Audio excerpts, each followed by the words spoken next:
This ain't no handouts. No shortcuts. No middleman. No middleman. No middleman. No middleman. Middleman. No middleman. Middleman. Middleman. No middleman.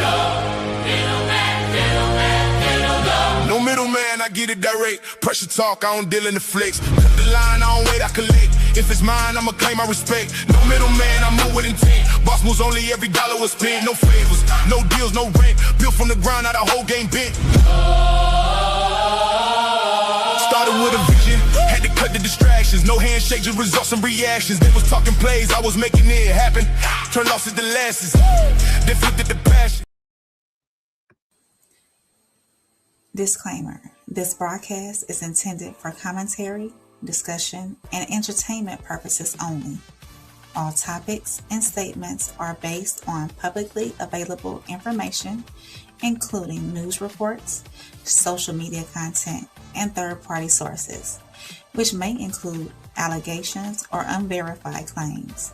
The views expressed are opinions and should not be interpreted as confirmed facts. This content is not intended to harm, defame, misrepresent any individual, organization, or entity. Viewer discretion is advised. Yeah.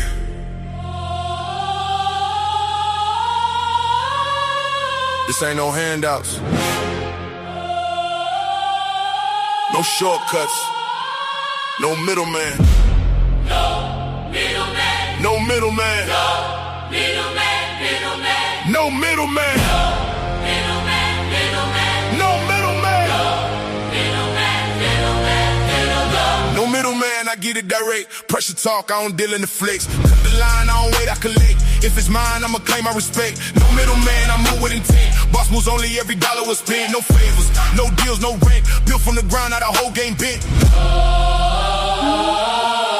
Started with a vision, had to cut the distractions. No handshake, just results and reactions. They was talking plays, I was making it happen. Turned losses to losses, then flipped it to passion. No middle, no filter. No hand in my plate, if I want it, I'm going, I don't hesitate. Independent mindset, I control my fate. Now they watch how I move like it's up for debate. No middleman. No middleman. Everything I touch, I command. No middleman, I get it direct. Pressure talk, I don't deal in the flex. Cut the line, I don't wait, I collect. If it's mine, I'ma keep my respect. No middleman, I move with intent. You tapped No in. middleman, I move This with is no middleman. No middleman, I I skip our souls where pressure gets applied. Results. Yeah. What's going on, YouTube family? It's your girl, Soft Rain, and welcome back. You are tuned in to Marvelous Money Making Monday in No Middleman, where bold conversations meet raw perspective and the truth is never filtered. This is the space where ideas are challenged, honesty takes center stage, and real dialogue always rises above the noise. So settle in, because as always, tonight's conversation is one worth having. And allow me to introduce the two gentlemen that I have here with me. First, the visionary behind the platform, the one who continues to set the tone, Souls. And bringing his signature unfiltered perspective and undeniable presence, Uncle Plug. And to everyone in the chat, welcome in. We appreciate you being here. Drop those TWRs for Souls, plug emojis for Uncle Plug, and raindrops or umbrellas for me. And be sure to like, subscribe, share the stream with someone who appreciates real conversation. So, Souls, what you got for us tonight? We got a wonderful show, man. Wonderful Monday Making Monday here at the No Middleman. Shout out to Plug, man. Excellent show. Excellent show today. Love that. What was that? Law and Code? Law versus Code? Great show. Great show. Another good show earlier today by Classic Codes over there at the Classic Codes. Man, he did one on Clout. He's still doing his Clout series. Super dope, super dope. Shout out to everybody who's already in the building. What's good, Sko already in the building. TWR, them outlets, man, with Plug and the raindrops, the umbrellas. My boy said, is 6ix9ine lying or not? You stay tuned. We're gonna talk about it. We're gonna talk about it. We're gonna talk about it. Stay tuned. The Wolf BG, what's good, BG? Shout out to everybody who is here, man. We got a great show for y'all today. As y'all can see, we're going to be talking about 6ix9ine confrontation with Perspektive from Bank. They had some difference of opinions, and we're going to play that. That's going to be pretty much our main topic of tonight. But we also going to be exposing some of modern culture today in our content. We're going to be talking about we got Stefon and Cardi B. And then we got we got Charleston White coming to y'all with some stuff. And then we also had Druski in the building. So it's going to be a great show packed with a lot of pretty much things that I would love to hear everybody's opinions on. So shout out to all the new people. Shout out Swim 9500. He said, hello, what's good? We appreciate you coming in. He said, I'm a like. Yep.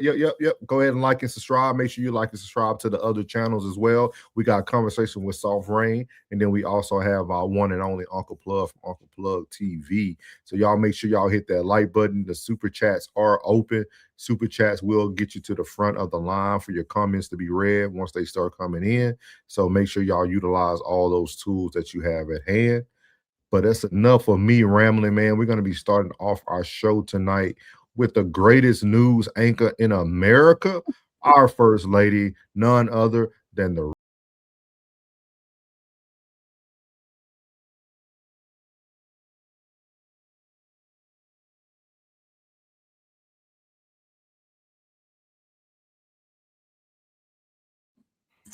All right, everybody, welcome back to On the Radar with Rain, where we break down the stories making noise across culture, headlines, and the internet. Tonight, I've got 3 interesting topics for y'all. Trump says, have fun as UFO files are finally released. A shocking runway tragedy involving a Frontier airline flight in Denver. And Ben Affleck and Matt Damon are now being sued over a Netflix film police say damaged their reputations. So we're not just reading headlines tonight. We're asking the deeper questions behind them. So hit that like button, subscribe, and drop your thoughts in the chat. I talk back. If you're catching this on the rewatch, make sure you drop your comments in the chat. Under the video. So for the first story, so this, I can't believe it myself. I can't. What? It's got the internet asking one question: are we alone? Because President Trump is making headlines after telling the American public to essentially have fun, as newly declassified UFO, or what the government now calls the UAP, unidentified anomalous phenomenon. Anomalous, like anomalies. Yeah. Files begin rolling out. Officials say the first wave of documents include military sightings, pilot encounters, historical reports, and footage that has fueled speculation for decades. So this isn't the first time Americans have been told that something unexplained has happened in the sky, but this time the difference appears to be transparency. According to reports, this release follows a directive from the Trump administration to make long classified UFO records public, and more documents are expected. So you can go ahead and play the video. So release of UFO documents tonight. President Trump telling the public to have fun deciding for itself what's going on. Among the sightings, an object over Kazakhstan doing corkscrews, something else over the Aegean Sea making 90-degree turns, and NASA's Buzz Aldrin in an Apollo 11 debrief reporting a sizable mystery object close to the moon. Here's CBS correspondent Carter Evans. These images have been hidden from the public for years, until today when the Pentagon declassified dozens of videos showing unidentified objects tracked by the U.S. military. This one from 2013 looks like a giant 8-pointed star, seemingly floating in the air with no explanation. Do you see any smoking gun there? I don't see a smoking gun. Stanford professor Gary Nolan has previously helped the U.S. government analyze UFO evidence. How should people look at this information? I think with first a skeptical eye, what could explain it? I mean, it's not a balloon. It's not a seagull. Maybe it's a lens flare. Then what's left on the table, as spectacular as it might be, becomes a higher probability. There's even newly released evidence of sightings from space during NASA's Apollo missions and audio transmissions from Gemini 7 in 1965 with a description from astronaut Jim Lovell. It's a brilliant body of the sun, just a black background, and billions of particles around it. The cache of more than 160 files follows President Trump's earlier directive for transparency after decades of apparent sightings have fueled a wide range of conspiracy theories, from government cover-ups to aliens. Do you believe alien life exists and has visited our planet?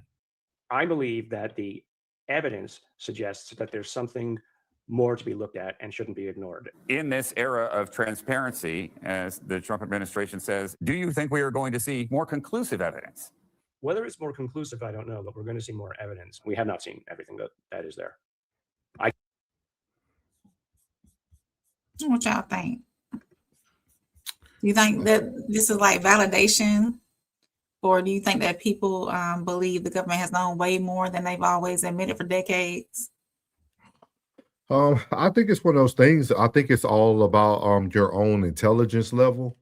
When you think about UFO, right, it's an unidentified flying object, right? Those existed all our lives. Something you can't identify that's in the air is an unidentified flying object. I don't think it's nothing new now. We're just letting people give us examples that they have seen, but I don't think it's nothing new. Like, I think it's always been existing. Just like we go to space, for what reason? I'm sure it's other people living there. I'm sure these unidentified objects you might see might be the way people travel. Like, we don't like we got to think about it. There's vehicles down here on Earth. We don't know how somebody would travel on Mars or Saturn or like we don't know what a vehicle would look like, right? So, like, if you want to think that far ahead, you know what I mean? I don't think it's nothing new under the sun. I think that the one thing that President Trump is doing, he's showing everybody everything, because we are such a divided country anyway. People are going to take what they want from it, and it don't really matter. Like, it doesn't matter what you show the world anymore. Like, the world is not, we're going to talk about it tonight. Like, there's no truth. Like, facts don't matter no more to people. Nah. Like, people creating their own truths. So, like, I mean, but a great cover. Yeah. What about you, Plug? You believe in? We hit it. I feel the same way. Like, we don't know what's true or what's false. Yeah. We don't know what's true or what's false. Yeah. So now, from a mystery in the sky to a heartbreaking tragedy on the ground. The next story is tragic, disturbing, and raising major questions about airport security. New video is circulating after a Frontier Airlines flight departing Denver International Airport reportedly struck and killed a person who had somehow entered an active runway during takeoff. Authorities say the individual had bypassed airport security and accessed the tarmac before the collision occurred. According to reports, a Frontier Airbus A321 carrying more than 220 passengers was accelerating for takeoff when pilots reportedly realized something had happened. Soon after, smoke and flames were reported from one of the engines, forcing an emergency stop and evacuations. Passengers exited using the emergency slides as first responders rushed the scene. And thankfully, everybody on board survived, but investigators are now trying to answer a major question: how does someone make it onto an active runway at one of America's busiest airports? This dramatic video appearing to capture the moment a Frontier Airlines flight hit a trespasser on the runway as it was about to take off for Los Angeles. I heard like a loud boom. People started screaming. The collision happening last night just after 11 p.m. Frontier Flight 4345 was on the runway at Denver International in the process of taking off when, according to the airport, a pedestrian jumped the perimeter fence and was hit just 2 minutes later while crossing the runway. We just hit somebody. We haven't identified. According to the airline, smoke was reported in the cabin and the pilots aborted takeoff. There does appear to be human remains on the runway. Pilots deploying emergency slides to evacuate the plane. Stay locked up. Videos from on board showing the chaotic aftermath, passengers sliding down. People were just crying and grabbing on their loved ones and hugging their loved ones. The Airbus A321 was carrying 224 passengers and 7 crew members. 12 people reporting minor injuries and 5 people were transported to local hospitals. It's unclear how this person made it through, but this is what the perimeter looks like. A fence with barbed wire and still more than half a mile away from the nearest runway. To have them walk out onto a runway, it's exceedingly rare. It happens in some countries, more frequently, but not here in the U.S. Back in 2020, a man managed to walk on the wing of a passenger jet. And in 2024, authorities found a passenger dead inside a plane engine in Salt Lake City after he breached an emergency exit onto the airfield. While the remaining passengers finally made it to LAX on a new Frontier flight, tonight the affected runway now back in operation, as Transportation Secretary Duffy warns no one should ever trespass on an airport. I mean, it's just bonkers. I don't know why anybody would actually do that. And Liz Courts joins live from Denver International Airport. Liz, any updates on the injured passengers? Yeah, Jose, officials say that 4 of the 5 passengers hospitalized have been released. We don't know the condition of that 5th person. Authorities have also not released the identity of that trespasser or said anything at this point about a potential motive. Jose. We thank you for watching. People was hurt on the plane? That's what they said. Probably because of the abrupt stop that had to happen. You're supposed to have your damn seatbelt on. See, you Man, this great. Well, people try to get paid. people try to get paid regardless. I'm telling you. Oh, my neck, my back, my neck, and my back. But I wonder whoever that was, God bless dead, what he was thinking whenever he was crossing over onto the runway. He said, "We going broke." Hey, I don't know who you is, but you're right. You're right. Yeah, so I don't know. Any more lives trying to like everyone. Well, it went live earlier today, Richard. Earlier. So, but yeah, how y'all feel about this? I'll let Plug go first. Hey, this is a conspiracy. Conspiracy, I say. First Spirit, now they trying to take Frontier. I'm trying to tell you, they don't want y'all to travel, black folks. I'm trying to tell you. Because what I heard was Spirit, they were trying to buy Spirit out so they can use them planes in the war. I'm just saying. He said no. They didn't bail him out. Just saying. Well. He said, "Young Dolph, get paid." Yeah. I see what Jen was talking about at the end. They had too much access. Like, I think that's what's wrong with the world today, too. It's like we don't have, I don't know, man. Everything's viral now. Like there's no like you get off the plane and you look to your right and it's a body inside of a plane thing. Like that would never have happened years ago. They would have kept everybody on that plane until they could have safely secured that. That's a crime scene. Yeah. So everybody just trampled over all of the crime scene. Like you deploying the slide, all that stuff. Like you're destroying a crime scene. Well, I'm trying to see all angles. Maybe they were just trying to get them off of there because of the engine smoking. So, yeah. I got you. So now switching gears because Hollywood is in court tonight too. Ben Affleck and Matt Damon are making headlines, but not for acting. The longtime Hollywood duo are reportedly being sued by Miami area law enforcement officers over how police were portrayed in their Netflix crime thriller, The Rip, a movie inspired by the real South Florida narcotics case involving millions of dollars seized in cash. According to the lawsuit, the officers say the film paints them as corrupt and dishonest, despite the movie using fictionalized elements and not naming them directly. But the officers claim enough details mirror real events that viewers can still identify who they are, damaging their reputations and careers. The lawsuit reportedly includes claims of defamation by implication, and emotional distress. And the officers are seeking damages. Now, here's where it gets interesting because Hollywood says this all the time, inspired by true events. But what happens when the people behind those true events say, wait a minute, that's not what happened? So that's where it draws the line between storytelling and damaging somebody's real life reputation. Right. I'm sorry. We're gonna play it. We're gonna play the clip. But Rain, you just beautifully articulated that even the people who want to sue them said that people would recognize the things without knowing the people. So where's the lie? if they wasn't corrupt, how would you know how the corrupt look? Right. Oh my God, man. We'll play it. I don't know. I don't know what's going on with America. I'm staying out of this. Don't ask me right. Yeah. They might know you. Biggest stars being Anytime you want to see the movie now. changing a real life story. 2 Miami-Dade officers involved in a raid that loosely inspired Matt Damon and Ben Affleck's new movie say the film unfairly damages their reputations. CBS News has asked Damon, Affleck, and the officer's attorney for comment, but we haven't heard back. Carter Evans has more on the allegations of the lawsuit on the movie that's based in South Florida. It seems simple.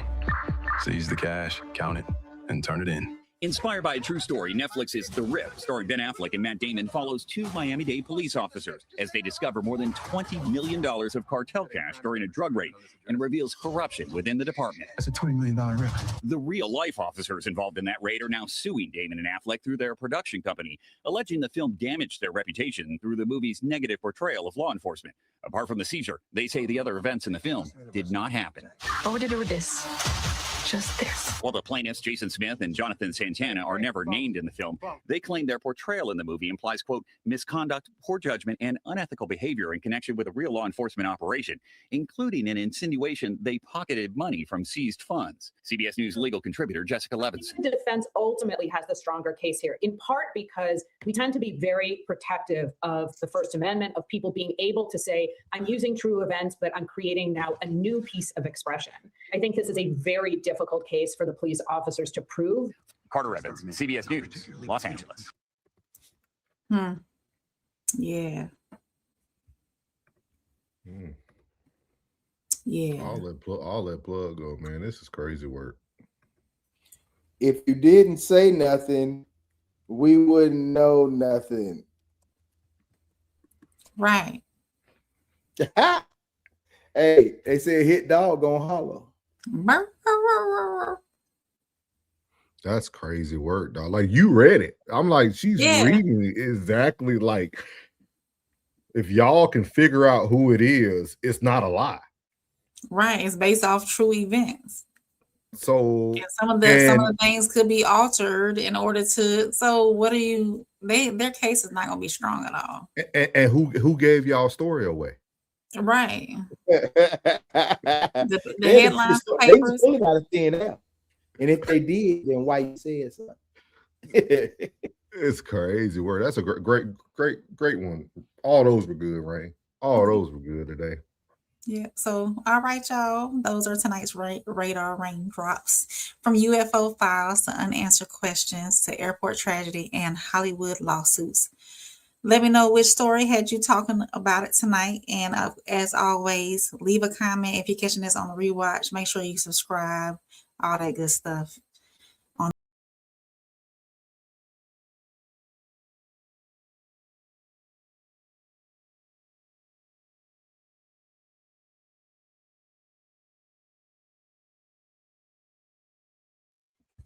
What's good, y'all, man. Appreciate that. With the first lady, man, always great. Plug, I'm hoping I got the right word for you when it comes up. I think I do. I've seen your message from last week. I'm hoping we still aligned. I didn't ask you today. I said I'm just going. All right. Hey, be that guy have the wrong word going across the street. Shout out to Ray, man. Always great news, man. It's always good to hear that news, man. For real. You're doing a great job with that. I want to let you know that, man. Even your weekly Radar with Rain, y'all can catch her on Sunday nights. She give y'all a big spiel of what's going on, not just worldwide, but locally in her hometown. So y'all check her out on those Sunday nights, man. Great news. Keep it going. So our next segment that y'all all been waiting for, it's the one and only, man, Uncle Plug with the real spill with Plug.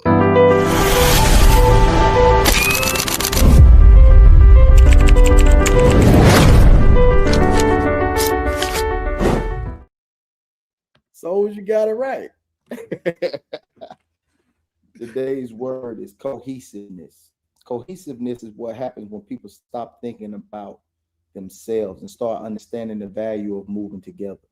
See, a lot of people say they don't want success, peace, say they want success, peace, family, business, community, and relationships, but they don't understand that none of these things survive without cohesiveness. Cohesiveness means unity. It means alignment. It means people understanding the alignment without always needing applause. That's why most things fail today. Everybody wants control. Everybody wants credit. Everybody wants to be the loudest voice in the room, but nobody wants to sacrifice ego for the bigger picture. Cohesiveness, a cohesive team moves different. A cohesive family moves different. A cohesive relationship moves different. Even a cohesive friend group feels different. Why? Because there's trust, communication, understanding, accountability, and everybody ain't pulling in the opposite directions. See, division drains energy, confusion drains energy, ego drains energy. But when people are cohesive, things flow smoother. People become dependable. Problems get solved faster. Respect grows naturally. And that's why old school communities felt stronger. People understood if one person fails, eventually we all feel it. Nowadays, people celebrate independence so much that they forgot interdependence is what really builds lasting success. Even in life, your mind got to be cohesive. Your words, actions, habits, and decisions got to align. Because when your life lacks cohesiveness, you start living in contradiction. You say one thing, but move another way. And people can feel that inconsistency. Cohesiveness ain't about everybody being the same. It's about different people learning how to move with the same purpose. That's power. Because anything divided against itself eventually collapses. I'm Uncle Plug. This is Real Spill. Choose wisely, accordingly.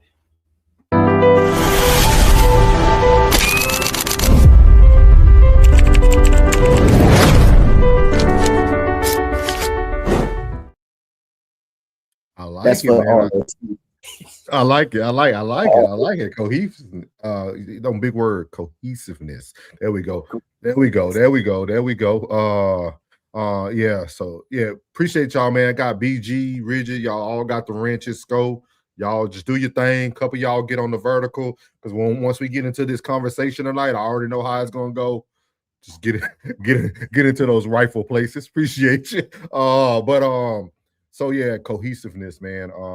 Powerful words, man. Powerful words. Once he gets back, I gotta ask him, is that all coming out of the book that I know you reference? The principles. I think that's super dope. When it comes to like the power of words, man. So that's in there as well. What's that? The cohesiveness. Is that all in the principles book? Yeah. Oh, awesome. Okay. Yeah. I love words. I think those are like the most powerful things we have in this world, man. And once we get a true understanding of them, I think a lot of people will take heed to it. My goal in the future is try to add some way that we can try to get what you're saying in captions. Like, because I think when people can be able to see the words as well, they can take it in better. So we'll work on that. I'm sure it's a way for us to do it. But shout out to Plug, man. Shout out to Plug. Always the real spiel with Plug. And the word today is cohesiveness, man. So we definitely need that. And it's so funny that he gives me these words and never know what we're going to talk about that day. But looks like we have a lack of cohesiveness, and we're going to talk about it on Souls Talks.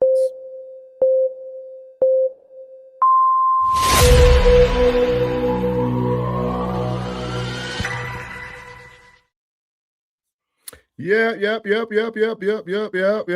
see it right in front of your face. You see it right in front of your face.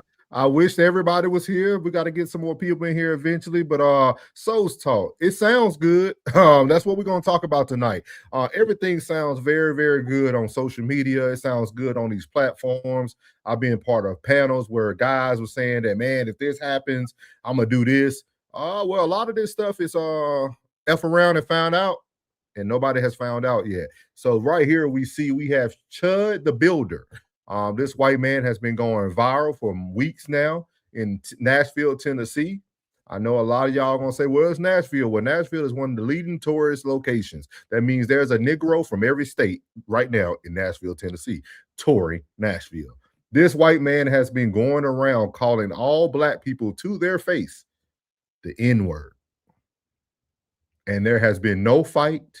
There has been no riot. There has been no picketing. There has been no black person cover this story on the social media site. And I wonder why. Because it all sounds good until you have to prove who you really are. That's why I keep telling y'all, stop trusting these people. They ain't gonna really ride for you. And you know what? I got somebody who's gonna be able to speak on it even better than me. The one and only Charleston White. Let's get it. Let's get it. Do y'all remember all the black people that get online and say, my day coming? I'm the worst person. Somebody go get him. Somebody need to get him. He disrespecting everybody. I wonder why black people got so much anger what they'll do to me. Have y'all ever asked that? Man, why black people always talking about what they'll do to him? Because he disrespecting black people. He always talking down on black people. Somebody go get him. Somebody need to get him. They started putting my mama's address online. They started putting my address online. But you know what I realized about black people in America? What I tell y'all a long time ago, when it comes to that white boy, they'll put us back in slavery. Now we all sit around talking about, nigga, the white boy can't never call me a nigga. White boy can't never spit on me. Well, guess what, Black America? I done fell in love with that white boy Chud. That white boy Chud that's going around macing niggas. Do y'all remember all the black people that get online and say, my day coming? I'm the worst person. Somebody go get him. Somebody need to get him. He disrespecting everybody. I wonder why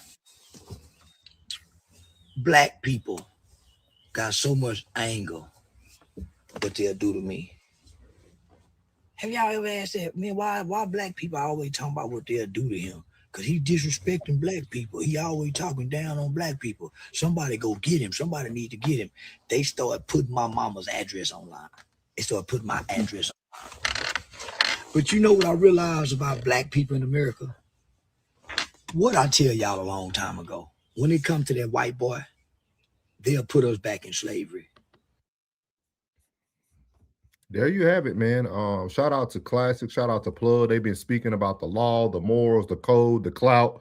And I just want to know where all the clout yet. I want to know where all the people. I mean, we sat on a panel where everybody was like, man, we'll revolt. Like, who would you pick it? Well, it looked like people picking sides in Nashville, Tennessee. So I would love to hear what y'all got to say. It all sounds good on the internet. Go ahead, Ryan. I ain't got nothing for it. You ain't got nothing for your brother that got arrested? I ain't got nothing for it. You know, That's April brother, y'all. That's Rain brother, y'all. don't do that. No, seriously though. I mean, who gave him rights to do it? And why are they letting him do it? First Amendment. And he brave. Go ahead, bud. That's all I gotta say. Somebody did spit in his face. And when somebody spit in his face, he called the police. I don't. It's moving with you, Plug. Your camera moving with you. That's Yeah, expensive. He loved me. I don't know what to say about that, bro. You know what I mean? I ain't gonna tell nobody to crash out on him. He ain't put his hands on nobody. He's being very disrespectful. But you know, hey, one thing I can say, that somewhere deep down in these black people's souls, no pun intended, but they got a real soft spot for the white boy. They do. It's some of them, it's a mechanism, I don't know, but that program be programming. That they just won't, unless like hands being put on them, they just won't, unless he's trying the right one. Maybe he's just trying the right one. But it's a mechanism in them somewhere where they just cannot just. I think it blows them away that he would be so blatant with it. I think it's more shock than anything. Like, did he just say that? And it's so bold and blatant that you would think that this is for social media. So you probably are going to be on camera. So don't let him like trick you into putting your hands on him, because if you do hit him, he got spit on and he called the police. So if you put your hands on him, he's gonna definitely call the police. So I would have to say, because I was discussing this and then I thought about it. If you put your hands on him, it's gonna be recorded and you will go to jail.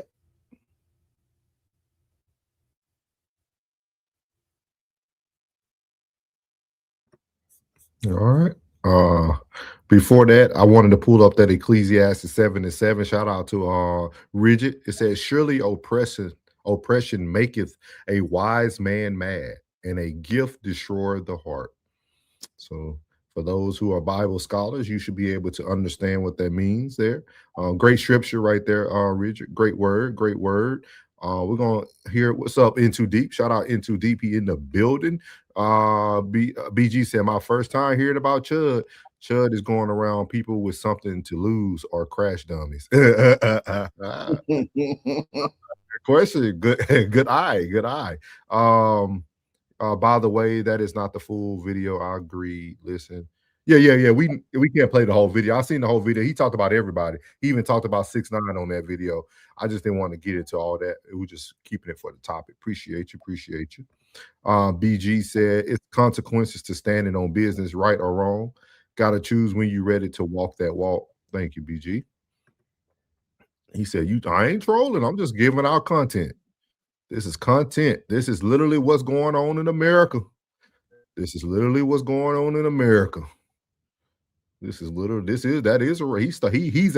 that race war. Because I guarantee you, if it was the shoe on the other foot, they would look at it as such. I would say this. To speak on that, what he just said about that race war. Mm-hmm. You can best believe that the percentage of his people are more our people is not gonna ride with him. We just because they're in a position of power and it seems as if there's more, it's gonna be so many liberal white folks that is not gonna be going for that at all. For real. I'm telling you, they're not gonna go for that. They're gonna say he got exactly what he deserved, that son of a bitch. That's just what they're gonna say. They say he got just what he deserved. That's disrespectful. Yeah. It all sounds good. Ramon said, what's up, Ramon? Welcome in the building. And shout out to I don't want to say your name wrong. Is it J Jamart? He said how black people are and act and say. He said you guys are we're not twisting. This is just content, sir. Just watch. You can come up with any perception that you like. You can perceive the content however you like it. It's no one twisting words. You only twisting words if you believe it. I'm just showing you content. He said, I think Chud is the person we need as black people to band together and vote the racist weirdos out of office. Ramon, they ain't gonna do that. They're gonna make every excuse for why he ain't the reason why people should do the right thing.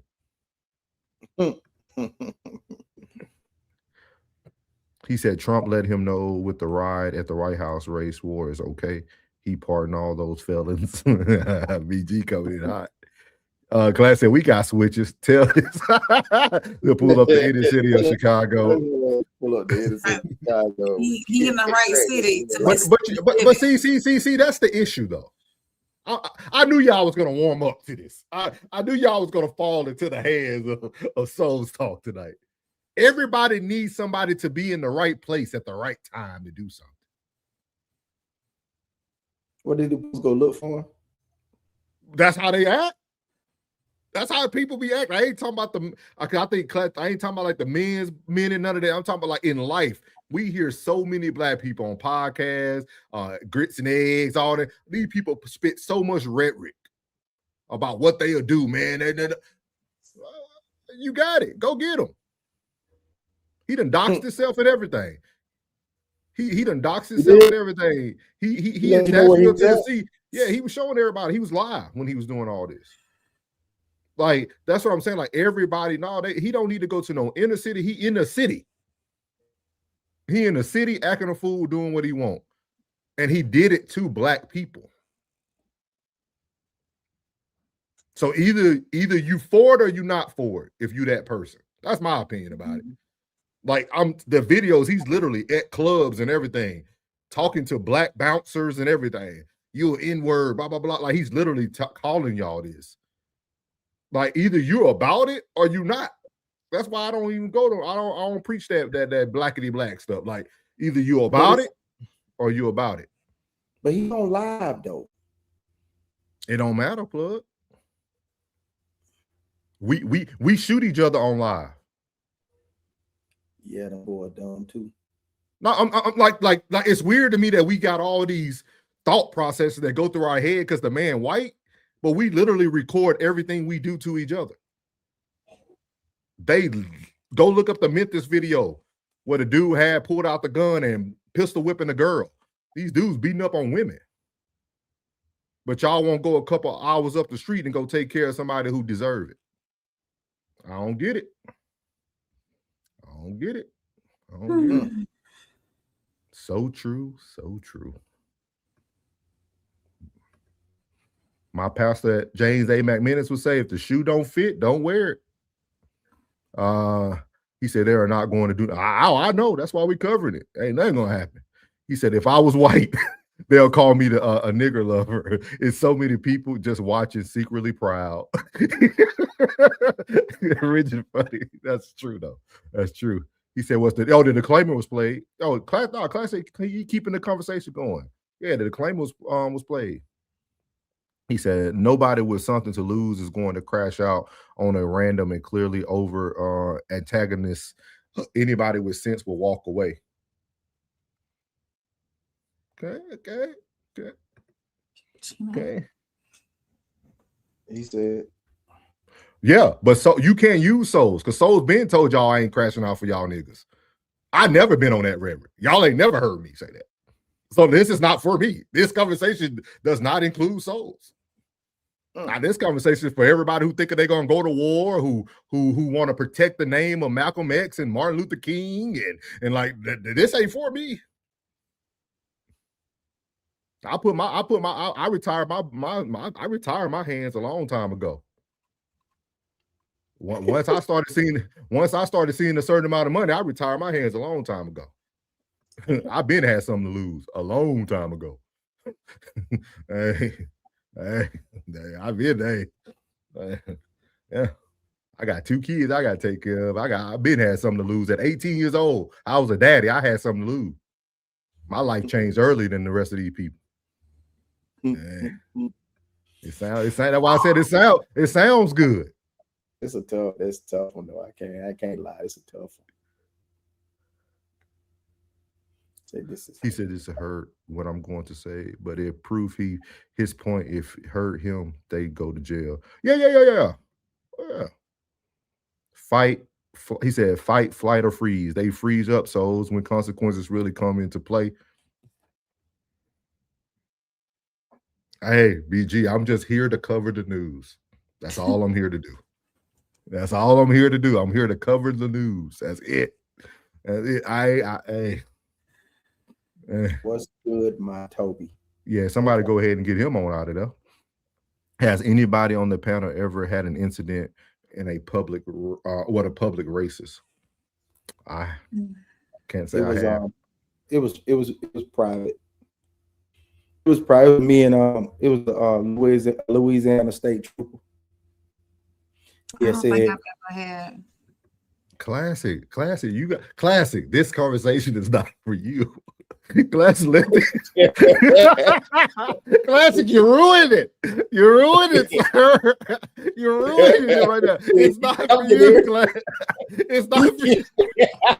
He said, I'm getting irritated. I just say, man, hold on, bro. Hold on, bro. Classic. Classic. We're chasing greatness. This was not.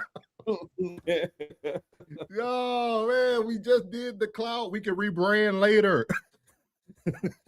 Classic. We can rebrand.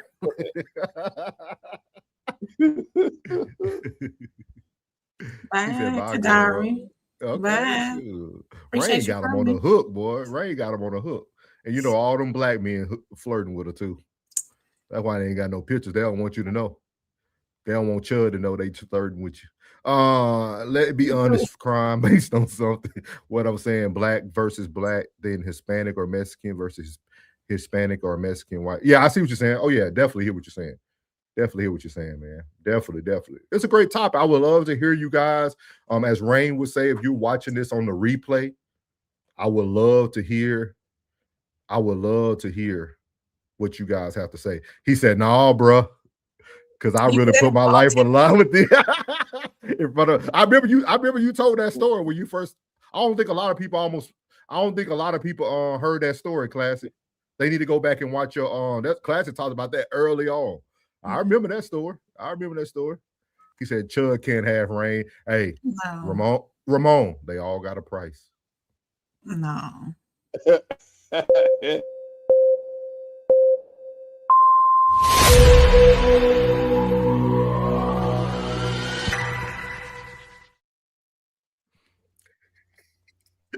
You like how I do that, right? They all got it right. Great conversation, man. Great conversation. I knew it would get us. I knew it would get us where we need to get. That is going to go very well. Appreciate you guys who all participated in the conversation. But I actually think it goes very well for real. Like all seriousness aside, tonight we're going to see a lot of situations where people either create the content they want and make you believe what you want to believe. We're going to see some situations where people played in our faces and just to bring it back into you so they can be part of the conversation. And then last but not least, we're going to end tonight on somebody can give you all the facts and people will still not believe your story. So at the it's content over everything. It's content over everything. I'm telling y'all right now. I'm watching it. We're watching it in real time, and that's what we're here to bring. We're here to expose the real things that are going on. He said, "I think people got to accept RIP over causes." What that mean? RLP, I think. That's RIP. Oh, that's RIP. Okay. Mm-hmm. He said, "Unc making me hungry." So we're going to start off our first topic of the night, man. We're going to be talking about the one and only, man, Cardi B and Stefon Diggs playing in our face, or is this just clout? So this is that couple that just a while ago they were breaking up after the Super Bowl, and he was bringing different baby mamas allegedly to the stadium, and she had a problem with it, and she was starting her life over new, and all these things were happening. But it looks like Cardi B and Stefon Diggs are showing love at the DMV moms during a Mother's Day community event. Here we go. Oh.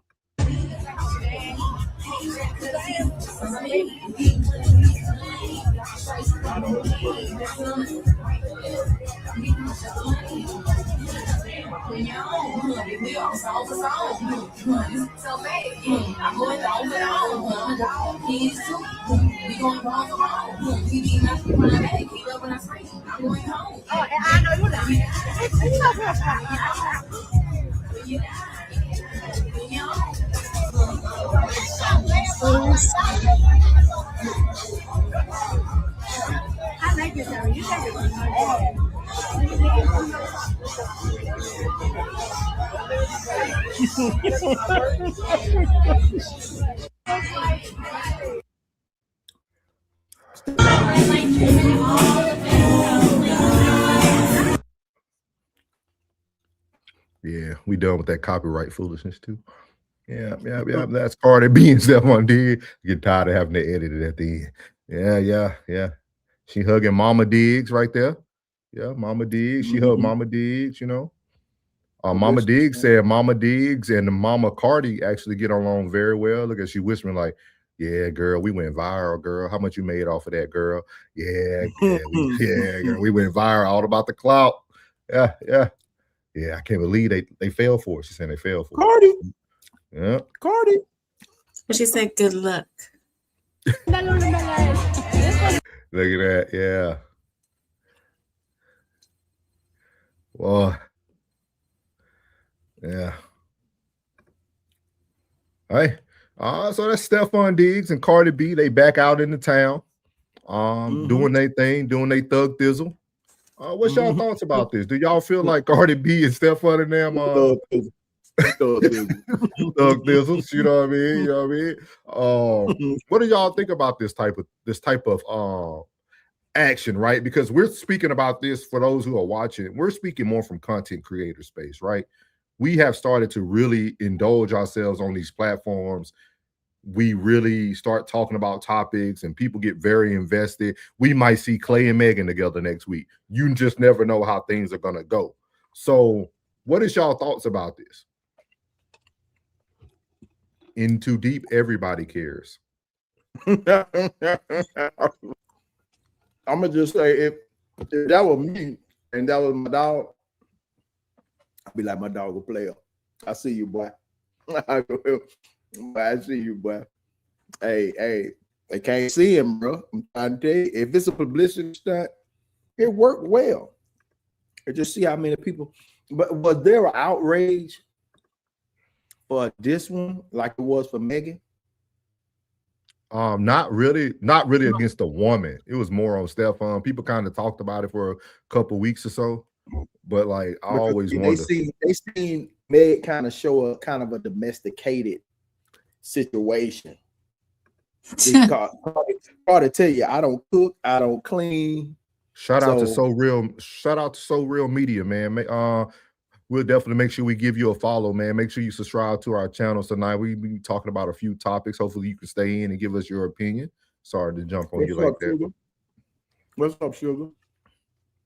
So I just say, to be honest with you, bro, a hell of a publicity stunt. These are two ways I can see it. Either hell of a publicity stunt or your boy step back game. Player. It's always what you got? Treatment to me. Yeah, that is true. That is true. What you got for this, Ray? I need to hear a woman's perspective.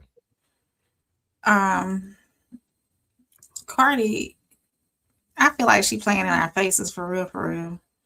Because I mean, he showed what kind of dude he is. Court cases and then baby at the same time and got 3 or 4, 5. How many kids he got now? And then Cardi, I mean, I understand that's her baby daddy and everything. Watching Coach JB show this morning, I think it was 6 or 7. I understand that's her baby daddy and everything, but after you showed your hand, I'm not gonna be hee ha in your face. So he probably done whisper some sweet nothing in her ear, baby. You know it's only you, girl. You know it's just me and you. All these other women don't mean nothing to me. He probably did all that, and she probably just right back up on her. You don't think he did that? No. What was some honesty before? It might be some honesty. Maybe he was transparent before. I don't even think it's that plug. I don't even think it's that plug. I think she's a woman who had the mirror test. A what? She's a woman who took the mirror test. She looked in the mirror. She's a woman who took the mirror test. Sometime the devil you know is the better than the devil you don't know. Like, you got to think about it. At the end of the day, Stefon trying to make a roster. He gonna make a roster. He might not be on it early in the season, but he's gonna make a roster. He's a receiver you can bring in for playoffs and wild card and stuff like that. So he'll make a roster this year. She's still making her bag. Her tour has been very successful. But it's something about second chances that wins people over. It wins people over. It's people who care about love and stuff like that. That it wins people. It wins people over. And then too, we can run it another way. Maybe her publicist or whoever told her like, hey, You need to get away from that until you know if he wins the case or not. True. Because it's a business at the end of the day. You can't you can't allegedly be with a P. Diddy. You know what I mean? Like, hey, I know you love him, but right now I need you to give him space, let him go through his trial. If he wins, y'all come back out. If he don't win, you gotta make a decision. Do you publicize your relationship or not? It's a business at the end of the day. That's true. Because if y'all notice, after he beat the case, they flew him overseas. He was in a fashion show. Like Stefon's still making money. You know what I mean? But he was in the bodega. In the bodega, is it bodega? How you say that clothing line? Is it Balenciaga? No, it wasn't Balenciaga. He talked. It's like it's something with a B. But I think it was one of those things, man. I think she's seen the mirror as well. I think she understands. Like, I mean, that's a steal for her. That might be the best. That might be best she can be. I mean, do Offset up. He a gambling addict and broke. Which baby daddy you gonna pick? Man, I'm gonna be single. And we always say go back to your baby daddy. She ain't got no kids with Steph, right? Yeah, she do. They had a baby. Who? Stefon and Cardi had a baby. They had a baby. Offset. Never mind. Let me be quiet. Allegedly. BG said Cardi is one body away from dating a Jody. Cardi has always been I want what I want kind of girl. I get it. I agree, Jen. I get it. Richard said did that wrong. I read that while Rain was talking. Oh, okay. He said he timed out Ramon by mistake. Oh, are we able to bring him back? I don't think we can until his timeout is done. I don't think so. Classic. If you can educate me while the show going on, Classic was able to bring somebody back real time. It sound like a video. It sound like a video game. Bring them back real time. BG said, "Do y'all remember how Cardi looked before the surgery?" Oh yeah, sure did. Hey, but BG, you know what's crazy? That was the same Cardi that was robbing cats at strip clubs. He said, based on reports from early 2006, wide receiver Stefon Diggs had 6. See, I thought it. Yep, 6 children with 6 different women. Appreciate you in too deep. I thought so. I thought so. They were talking about it on Coach JB. Shout out to Coach JB and Big Smitty. In Too Deep said, I'm just dumbfounded that people talk about her after she's a known person to drug. Oh man, In Too Deep, we on the same wavelength, bro. I'm just seeing this on drug people and rob them. They went after Bill Cosby and tried to tear his legacy down as she's even, Women get more grace. Women get more grace. I'm going to tell you why I know women get grace. Lizzo was able to do a Kevin Hart roast after all the stuff she did. We'll talk about that on another day. Jen said, how many times was she off and on with her baby daddy? Why should she not give? Can y'all just... Not to be rude, but can y'all all spell Stefon's name right? Is it Steffon? Oh, it's Stefon. Yeah. That's just because of the, for the algorithm purposes. He said clout and branding. Thank you, Classic. Hey, all clout and branding, dog. All clout and branding, man. He said, I'm wrong. I'm on strike. I'm trying to bring Louisiana. What is that? You trying to get them back? I'm trying to get them back. But shout out to Cardi and Stefon, man. Whatever gets you going, man. As long as you happy. Hey, you like it, I love it. You trying to pursue greatness. Yeah, and you know one thing I will say, y'all, Cardi allowed him to pursue greatness. She went overseas with him when he trains in London a lot in his off time because he does a lot of fashion shows, and he took her over there last year when they followed him around, and like she let him do his thing. Like she let him grind. Like she really just kind of was there. Like, and me and Classic talked about this yesterday on Sunday service. It's nothing like having somebody letting you pursue greatness. He was pursuing greatness. And maybe he had that same talk to himself. You know what I mean? I know we're looking at all the kids and stuff, but they might be great for each other. Some people are just better together. You know what I mean? And y'all know it's the men's fault anyway. Men got to do better. We got to be better. Y'all gotta be Period. better. Y'all We can't gotta be be having better. 6 babies with 6 different women, and Yeah, we gotta be For better, real. bro. y'all gotta be better than that. Yeah, wrap it up, man. Wrap it up. Make better decisions. Get a vasectomy. Yeah, That's true. thank you. Yeah, man. Y'all wrap it up out there, fellas. Y'all just as responsible for birth control as the women is. Yeah, that's that Jezebel spirit in the men. He said, "I'll be darned if they let a woman tell me or try to slow me down. I had a few, and those are the ones that are in the rear view." In too deep, we're gonna have a whole show one day because I would love to just do relationship talk with you. Like I think it'd be so intriguing. Like we got to do that. And hey, in too deep, let's do it in cartoon fashion. Like I love your video. I've been liking your video. How you be having. We'll talk about that. I don't want people stealing the ideas. You know, everybody be watching. But Rigid said, "Spell it right for the algorithm." He said, "Spell it right for the algorithm." It's funny. Yeah, he get cut. That's a true story. Yeah, you know how it go, Rigid. Somebody trying to look him up, and we won't be the first one there because people spelling it like they want to, like it's Stefon or Kale from the Family Matters. Shout out to Tristan in the chat, Hey, man. Tristan. CWR. Shout out Tristan, man. Shout out to y'all, man, showing up tonight. What's up, T? So as we speak about relationships, man, truth and transparency, this next topic, I want to hear what you guys really think, because I think Druski is telling his truth through his skits. So Druski has been going viral for all his skits lately, but this one right here, it went viral, but it went viral in a funny way, which we're going to have that conversation too. But I want you guys to pay attention to the skit. This is Desmond Ildris reacting to Druski's British skit. But I want you guys to really pay attention to the skit and let me know what y'all got out of it and what y'all think Druski was really trying to tell us. Let me start it. Filming of this role in this character, I felt oppressed, like an American slave, like a lot of struggle. All right, 3, 2, 1, action. I'm telling you, nigga, if you fuck with my shit, I'll kill you, nigga. You'll be fucked up. Fuck. Nigga, family. Nigga, ain't no fucking family in this shit. We not family, nigga. Fuck family. Hey, cut. That's the one. That was stunning. That was stunning. Great performance, brother. Great performance. You promise you stunning. Bro, stop talking like that. You ain't going to no big city. I said, go lecture. I'm going with or without you. Rudy, stop talking like that. Stop. Hey, what are you niggers doing over there? Hey, what are you doing? And cut. Fantastic. I need more American slave. Okay. Like struggle. Yeah, the struggle. Sort of like the dialogue, like the back and forth banner. Absolutely. Yes.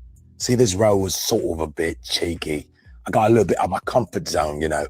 During the filming of this role in this character, I felt oppressed, like an American slave, like a lot of struggle. All right, 3, 2, 1, action. I'm telling you, nigga, if you fuck with my shit, I'll kill you, nigga. You'll be fucked up. Fuck. Nigga, family. Nigga, ain't no fucking family in this shit. We not family, nigga. Fuck family. Hey, cut. That's the one. That was stunning. That was stunning. Great performance, brother. Great performance. You promise. Hilarious, dog. So that is Druski. that is Druski's latest skit. That was his latest skit from Druski. What is y'all thoughts about this? Do y'all feel Druski is telling his truth through his skits? His satire is amazing. He just doing this. He's putting the mirror up to him. You know what I mean? He's putting the mirror up there. It's funny, man. And he's the one. It's like, you know, when somebody do something, be like, yeah, he's the one that pulled it off. I'm really glad he doing that. Now we can dig a little deeper. Please do. Because I mean, really, when I first seen, I've been watching when The Wire first came out. I've been watching The Wire when it first came out. Mm-hmm. When I first heard Eldridge Evil speak for the first time, I was like, "Oh, get the fuck out of here!" I say, for real, blown away. And then the other one that got me after that was the kid from All American. He got me. Oh yeah. I was like, boy, you. And I was like, hey, that was just great acting.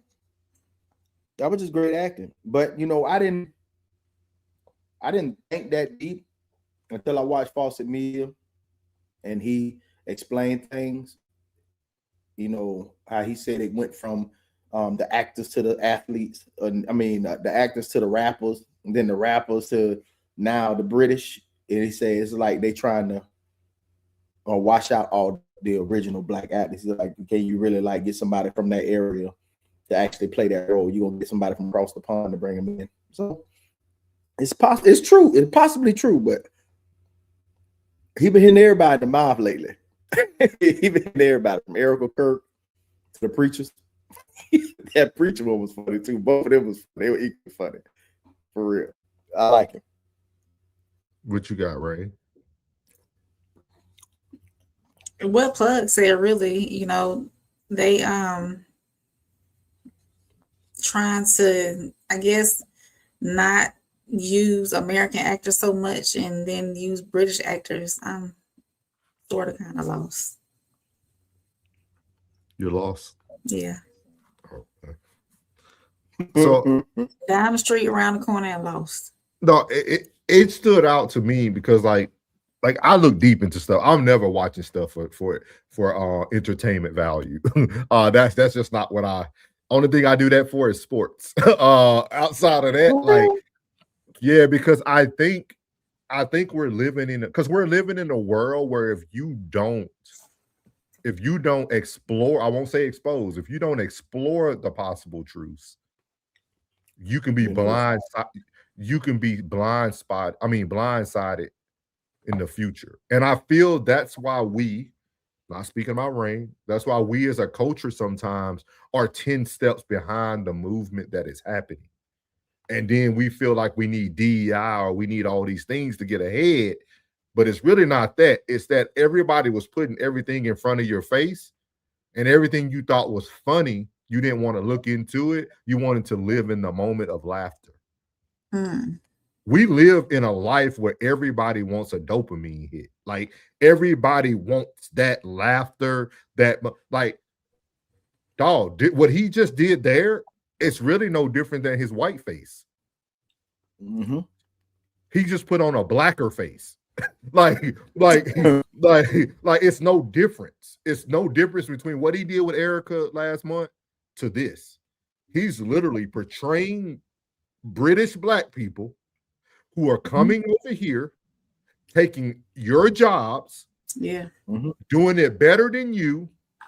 A director telling you that, oh, you want me to tap more into the American slave? Like literally, they're learning how. Like old boy from Snowfall. Damses. If y'all watch his story on Jennifer Hudson when he did his interview, he talked about as a kid he would travel to America every summer, and he would mimic the voices of African American people. And he knew that he wanted to be an actor. So he came to America to learn how we move.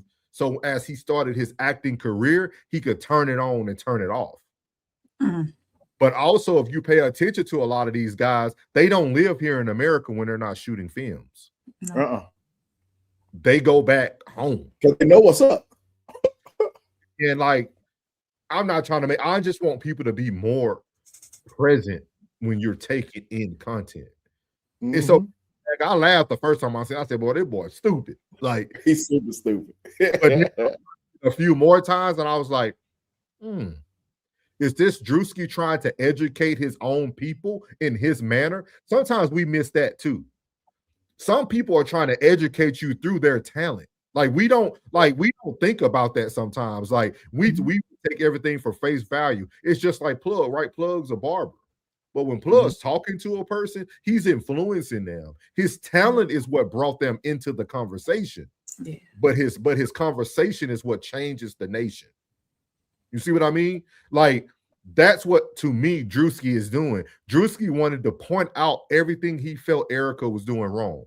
The best way for him to do that, he might not be the best speaker. He might not be the most articulate person, but I can put on a skit that is going to express everything that I want the world to see. And it worked. But the moment he does things about black people, it becomes nothing but comedy. Yeah. Why? Yeah. Why? Yeah. He's telling you about black pastors coming down, hanging from the...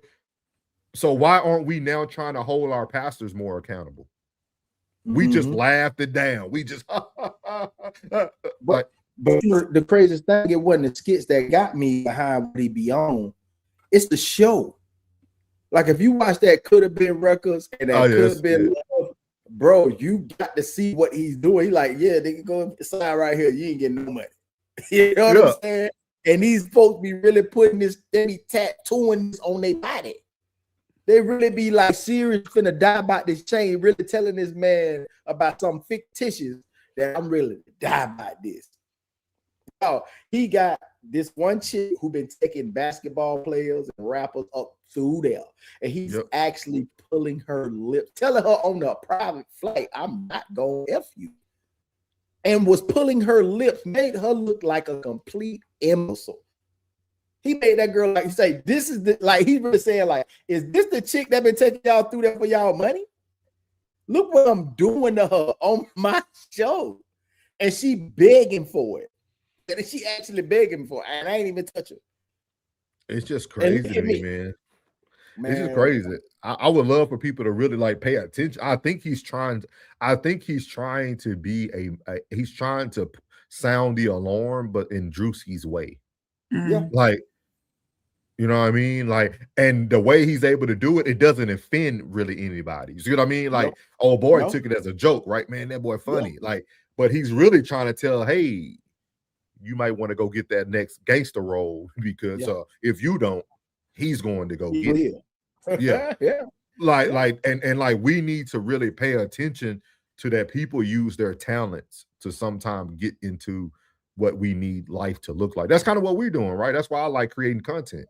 Like I like being able to put my perspective out there. You don't have to take my perspective. We got two other perspectives here, but I feel like when you can put your perspective out there, it allows for more people to see things in a more colorful manner, say, right? Like, so I think it's super dope. Introduce said, "I'm sorry if I know you're British and you're trying to play street hoodlum. I'm not watching your show or your movie. I have to push back because I will. Because Il just did The Wire is epic. The Wire is like The Wire and Oz. The Wire and Oz. That's one I did not watch. Oh, you would love Oz. I'm gonna tell you why. I'm not. Oh man, I don't want to see that. He said at the time he fooled me too. Hey, everybody there, same thing. Yeah. But I knew he was English. I knew he was British. Whatever. I knew he was. He said, "Didn't you wonder why the FBAs are delineating? Is that delineating? Culture appropriation." Man, look, man. He said, "Man, make sure you didn't do it in the room that with a closed door." Ramon said, "Who is today's actor or actress that aren't foreign? I feel like it's a majority." I agree. I got you. I don't know how they got you back on. I tried my damnedest to get you back on. I brought you what's the name? Welcome back, Ramon. Yeah, welcome back, Ramon. He back, Richard. He good. He back. So that was our conversation about Druski. Again, if you're watching this on a replay, make sure that you give your comments and your opinions about it. Hopefully that the conversation brought something to you, man. Don't forget to hit that like button and subscribe to all our channels. You have myself, Souls of Thought, that you're currently watching from. You got Uncle Plug and Uncle Plug TV. That's Plug with 2 G's. Don't mess it up. And then you also have conversation with Soft Rain. Make sure you hit her up as well on her channel. She has a lot of great information, and she'll put the links in the chat for you. So we're going to move on to the subject topic of the night. He said, "Y'all good? I'm cooking. I needed to break. Made me hungry." What's good? So we're going to be talking about Banks and 6ix9ine, content over facts. So they just had less than 24 hours ago. There was a conversation between 6ix9ine. For those who know who he is, he went viral messing with the 9 Trey Bloods or whatever it was. He was associated with in New York, and then Banks from Banks' Perspektive. And I thought this conversation was very unique because 6ix9ine brought facts, but it didn't sound like Banks wanted to have the perspective or the conversation. So we're gonna play this in the background because Banks does copyright. So if we play the video on the stream, it's gonna cause this video not to be able to go up. So we're gonna play this in behind the scenes. You should be able to hear the volume. Let me know if y'all can hear it just to do a little test real quick. I just want to start off. Y'all can hear it? Yeah. All right. So I am going to show y'all this just to set the stage. This is what it looks like. So they're at 6ix9ine's house doing this interview. 6ix9ine does have a screen right here that's connected to his iPad. In this iPad, he pulls up different things to prove his point. And there are going to be certain times. You said I can? Mm-hmm. Mm-hmm. For real? Mm-hmm. They already showing it. Yeah. Okay. So because you got the background on. It's already on. All right, and plug we trust, man. So we're gonna show this conversation. And I think it's gonna give for better, regardless, it's gonna give for better entertainment value seeing it. But 6ix9ine is gonna bring up a lot of facts. There are gonna be moments in this interview where Banks actually says, "Hey, yeah, I was wrong. I didn't know." And so we're gonna stop and kind of talk through this because I think this is very critical to content over everything. And we have to get a handle on people just thinking they can say what they want. And then when somebody comes with the facts, we don't want to have the conversation. So here we go. Let's start off with the truth. This interview came out before I even responded to him. Am I right or wrong? I don't know. I don't keep up with it. So this interview came out 4 months ago. I would say, right? So I never mentioned 21 Savage, but this is what he had to say on the Big Bang Show.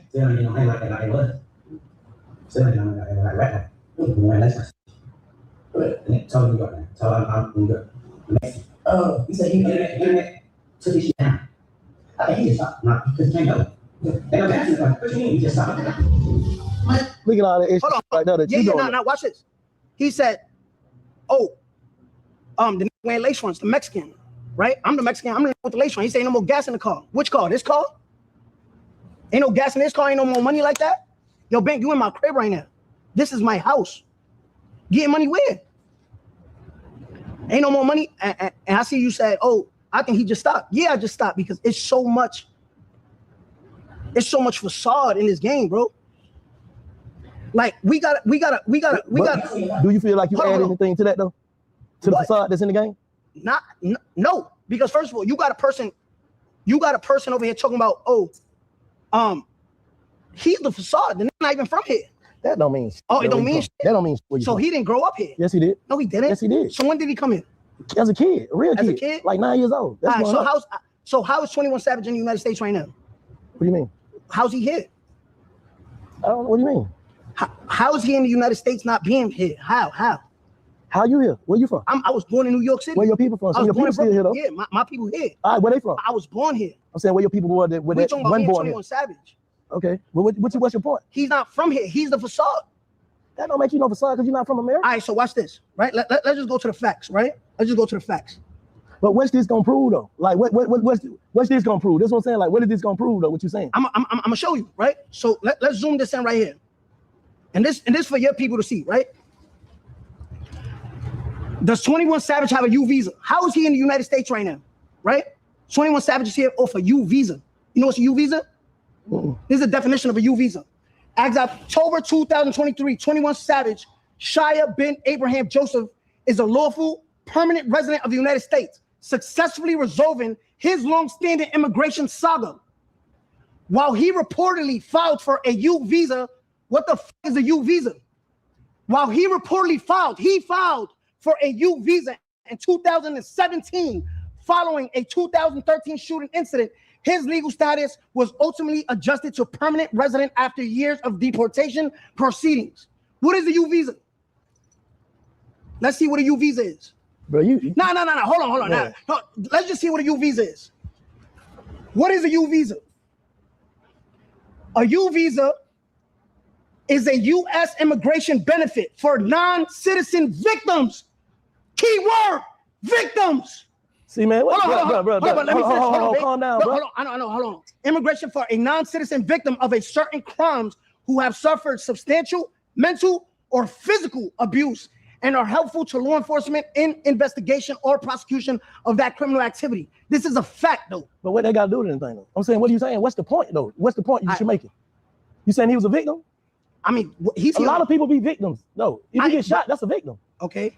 When they get shot, being in the street, that's a victim. What are you talking about? All right, cool. You can only get a U visa, right? This is the definition. Let's slow it down, Bing. I know it's caught up.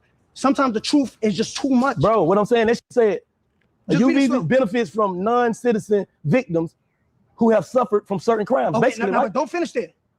This is the key word right here. Read that slowly for me. Now read it out loud. Let people physical abuse or physical abuse, mental or physical abuse, and are helpful to law enforcement in the investigation of what you gonna ignore that? That's what you got right now. You know that? What that mean though? Bang. 21 Savage got a U visa. What's that? They're trying to say he a snitch. Yeah, because that's what they're. So this whole premise is he's starting here because everybody called 6ix9ine all these things, right? And 6ix9ine major preference throughout this interview is, hey, Bank, you have the voice of the people. You allow people to come onto your platform. People believe the things that come from your platform, but now I'm on your platform and I'm bringing you facts. And now you don't have no perspective. It's supposed to be perspective with Banks. But now you have no perspective, no facts, you don't remember nothing. Like, that's why I said, like, this content space is content over everything. And Banks is going to continue to break this down, and he's going to say some of those things without saying content over everything. But he is going to say that. So it's a very good conversation. I'm going to try to see if I can move it forward, because it comes to a point where Banks said that 6ix9ine gave those boys 100 years from snitching on. And he breaks that down solely different. So let's see when 200 people. All right, if you make let me ask you a question. Yeah. If you make your point 100% on this podcast, and everybody be like, you know what, he right. You know what they gonna say in the comments? Yo, damn, it's the right message, wrong message. Ben, you're not hearing him though. I'm telling you what they gonna say. No, I get what you're saying. I'm saying, but what do you get? Okay, if you win the debate and everybody in the world, people in the comment, everybody in the world say, okay, you know what, he right. What do you gain from that? What do I gain? Yeah, what do you gain from that? Like, what? Because we do everything for a reason. Yeah. So you responding to gain what? If you right, is what I'm asking. Me doing what I do is not to gain nothing. Me is just like, yo, I speak my coach Facts TV. I'm talking facts. People just don't like to hear it when it comes from someone they don't like. You get it? I'm not here to seek. I'm just saying, yo, y'all bashing me, but your man is a rat. How many right now? How many people in Atlanta had opinions on me and the whole city going down on some rat shit? So now, why? Hold on. Why? Not the whole city. Not the whole city, but yeah, see, because but Nick be saying that too, man. Like, see, now when he speaks on the city, Banks wants to correct the facts on that, but he didn't care about the facts on any other conversation. So this is very unique. I can't wait to hear plug. That ain't that, bro. The streets and the industry street industry is totally different from street. Yeah. That's anywhere in the world. Anywhere in the world. Yeah, I'm just saying, on the internet right now, where you got your podcast on, right? Perspektive of Bank. Where's it at? On the internet. Yeah, right? Yeah, for sure. That's what the internet's saying. What I'm trying to tell you is why nobody gave these people the same treatment that they gave me. Because it's like, bro, you can't compare yourself. I'm gonna keep it brief. You can't compare yourself, bro. You got over 100 and some years, man. That's different than all this shit you talking about. That can be nothing worse than that's locked up. But hold up, I'm keeping it break with you. Like, so that's an argument. Who got over 100 years though? I'm saying all them collective. That's 100 and some years. Bro, you just making that up. You want to pull it up? Google it. Google it. How much time did what's the name of the people get collectively? It's over 100 years, bro. That's no. But you saying like me. Oh, matter of fact, let's see. I love this, y'all. I love this. No, I'm just saying that's a difference, though. I love this though. Remember what he's saying and clip it back. I want y'all to rewind this when I pull it up. Watch this. But is that different though? You trying to compare yourself to niggas who got basically wiggle room. You know what I'm saying? It's different. It's different. So, Bank, if you walking down the street, right, if you're walking down the street, no, you got. If you're walking down the street, let me type and a big brolic dude smack your girl ass, and one scrawny dude smack your girl ass, what you gonna do? You can't treat somebody different. I can't treat the scrawny different. Not everybody get the same treatment. A rat is a rat, right or wrong. There's no levels to this rat and shit. Is it? All right, You know what I members mean? and associates connected to the nine-Trey gangster Treyway case received a wide range of sentences combined. It added up to well over 100 years when the total everybody federal time together, though some sentences ran concurrently with existing cases. All right. That so, is no, right but, there. but let me This dude got remember 17, what he's saying. 17, Harvey 24, male murder 11, Shotty 15, Fahim Walters 9+ years. That's a difference. Is that not different? Watch this. These are facts. I'm saying that's not different though. That the chain gang right now saying I'm in here because of 6ix9ine. Yeah, of course they're gonna say that. But I'm saying is that not different though? If that's the case, is that watch this, y'all. Watch how I shut it down. The non-trade, I'm gonna put it so y'all can see it. Remember what Bank said. The non-trade gangsters brought with investigation for approximately 5 years before the federal racketeering indictment in November 2018 that included rapper Tekashi 6ix9ine. Prior activity, prosecutors stated the gang had been wreaking havoc in Manhattan, Brooklyn, and Bronx since at least 2013. Bro, what you doing all that shit for though? Yo, Bank, you just said I met these in 2017. The Fed's been on them since 2013. I don't really have a conversation. All right, but yo. All right. I didn't know that. You didn't know that? I didn't know that, but let me say this. Who was the star witness? Now, who was the star witness? You see how the goalpost? That ain't the goalpost moving, bro. That's a question. Yo, look, man. The goalpost right here. The goalpost right here. You just said I gave you 100 years. Bro, you're right. And I just said I did not know that. All right, so now, I did not know that. when I proved Bro, that, sit down and have a conversation. Bro, what the hell wrong with you, man? After I just proved this to you, you know what you did?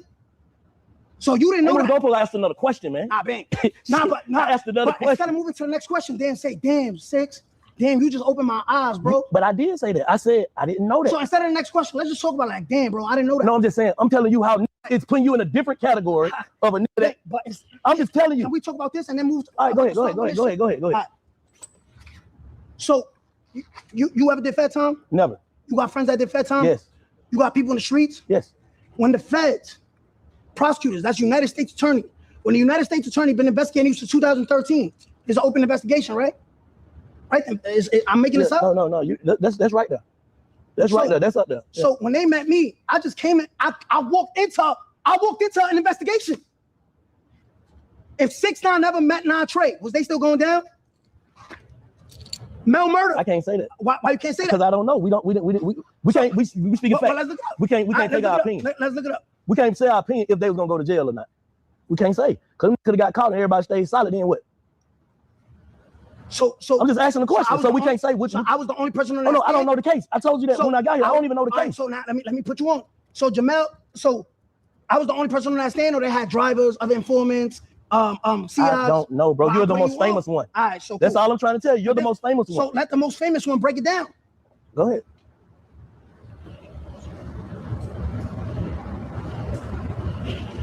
This is the Godfather, Jamel Jones, non-Trey, right?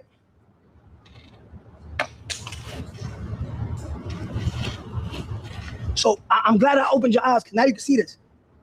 The Godfather, non-Trey, got sentenced, right, to 11 years for drug sales, right? For B1A drug sales, right? He was selling drugs in 2014, 2013, 2015. Where was little old Daniel Hernandez that time? I didn't give these 100 years. Other than I only sat on 2. You know who I sat on trial to testify? For my own kidnapping. I got charged for my own kidnapping. What you mean? When I got kidnapped, right, by my own friends, when I got kidnapped by my own gang, I got charged for that. You get it? I don't know. All right, now I'm gonna break it down for you. You see how right now the dude that shot the Ben 10 kid from Detroit, Feds just picked him up for shooting. They charged him for his own self-defense shooting. You get it? Right. So what I'm trying to tell you is, when I got kidnapped, the Feds say, well, you gang, you non-Trey. Yeah, but I'm the victim. Nah, this the RICO. You get charged for that. So I didn't get them 100 years. Them niggas gave themselves 100 years. Them niggas. Oh, you saying the kidnapping charge, what they did on you was tied up in the RICO? Yeah. So let's put 6ix9ine. So I ain't gonna ask you the question because you're gonna feel like you hold on. jumping up. Hold on.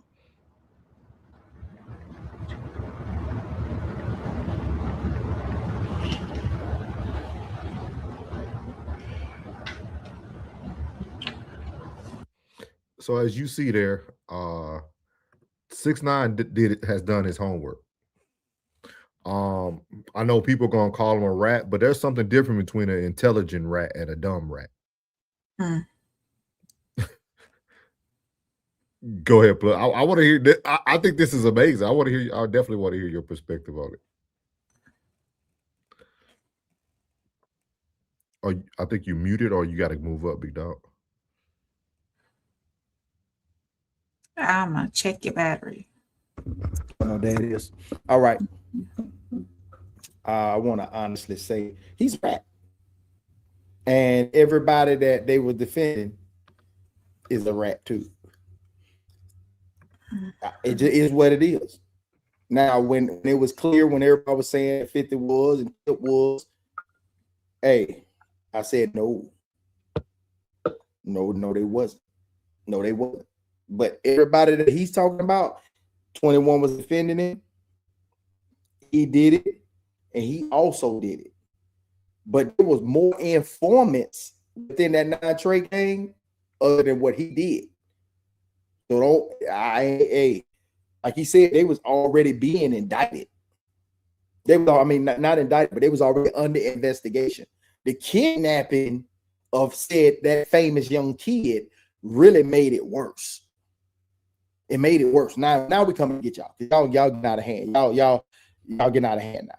But he's a rat.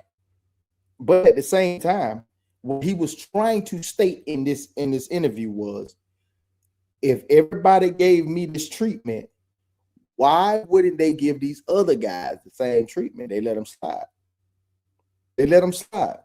But at the end of the day, I would say this.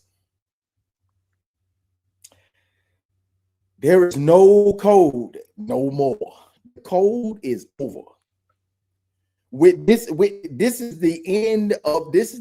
This could be the end. This is the end. This shit is over with, bro. Like, when we have to have a debate on what it is, there's no more. You know what I'm saying? It's everything that he said was on everything the way he finished. But I also, you know what I do hear in his voice, though, brother? What's that? He's so hurt. And it's so sad. I'm gonna tell you why.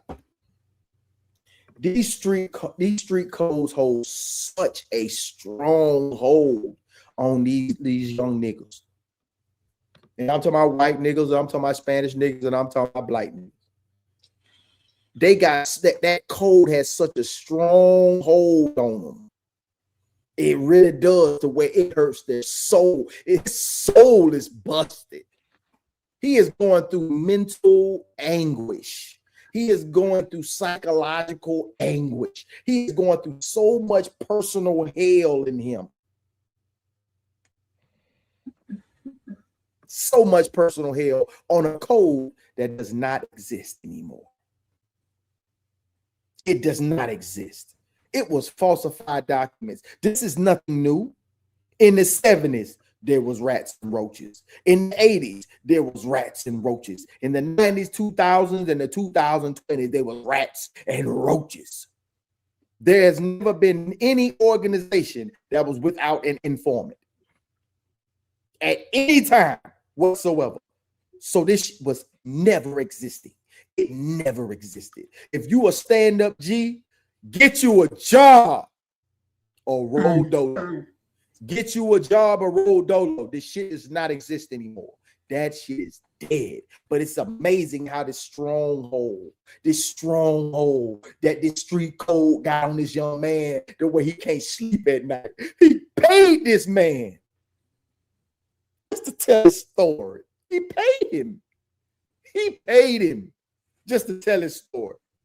That boy going through so much mental anguish, boy. I'm trying to tell you. If they said he 86'd himself, I wouldn't be surprised. I wouldn't be surprised. I think the vanity is the only thing that would allow him to remain on this planet. Maybe his newborn child. But everything else is diminished off of a falsified code, falsified documents, and falsified loyalty in them streets. Boy, get you a job and leave them streets be, boy. This ain't that shit is fake. That shit is fake, man.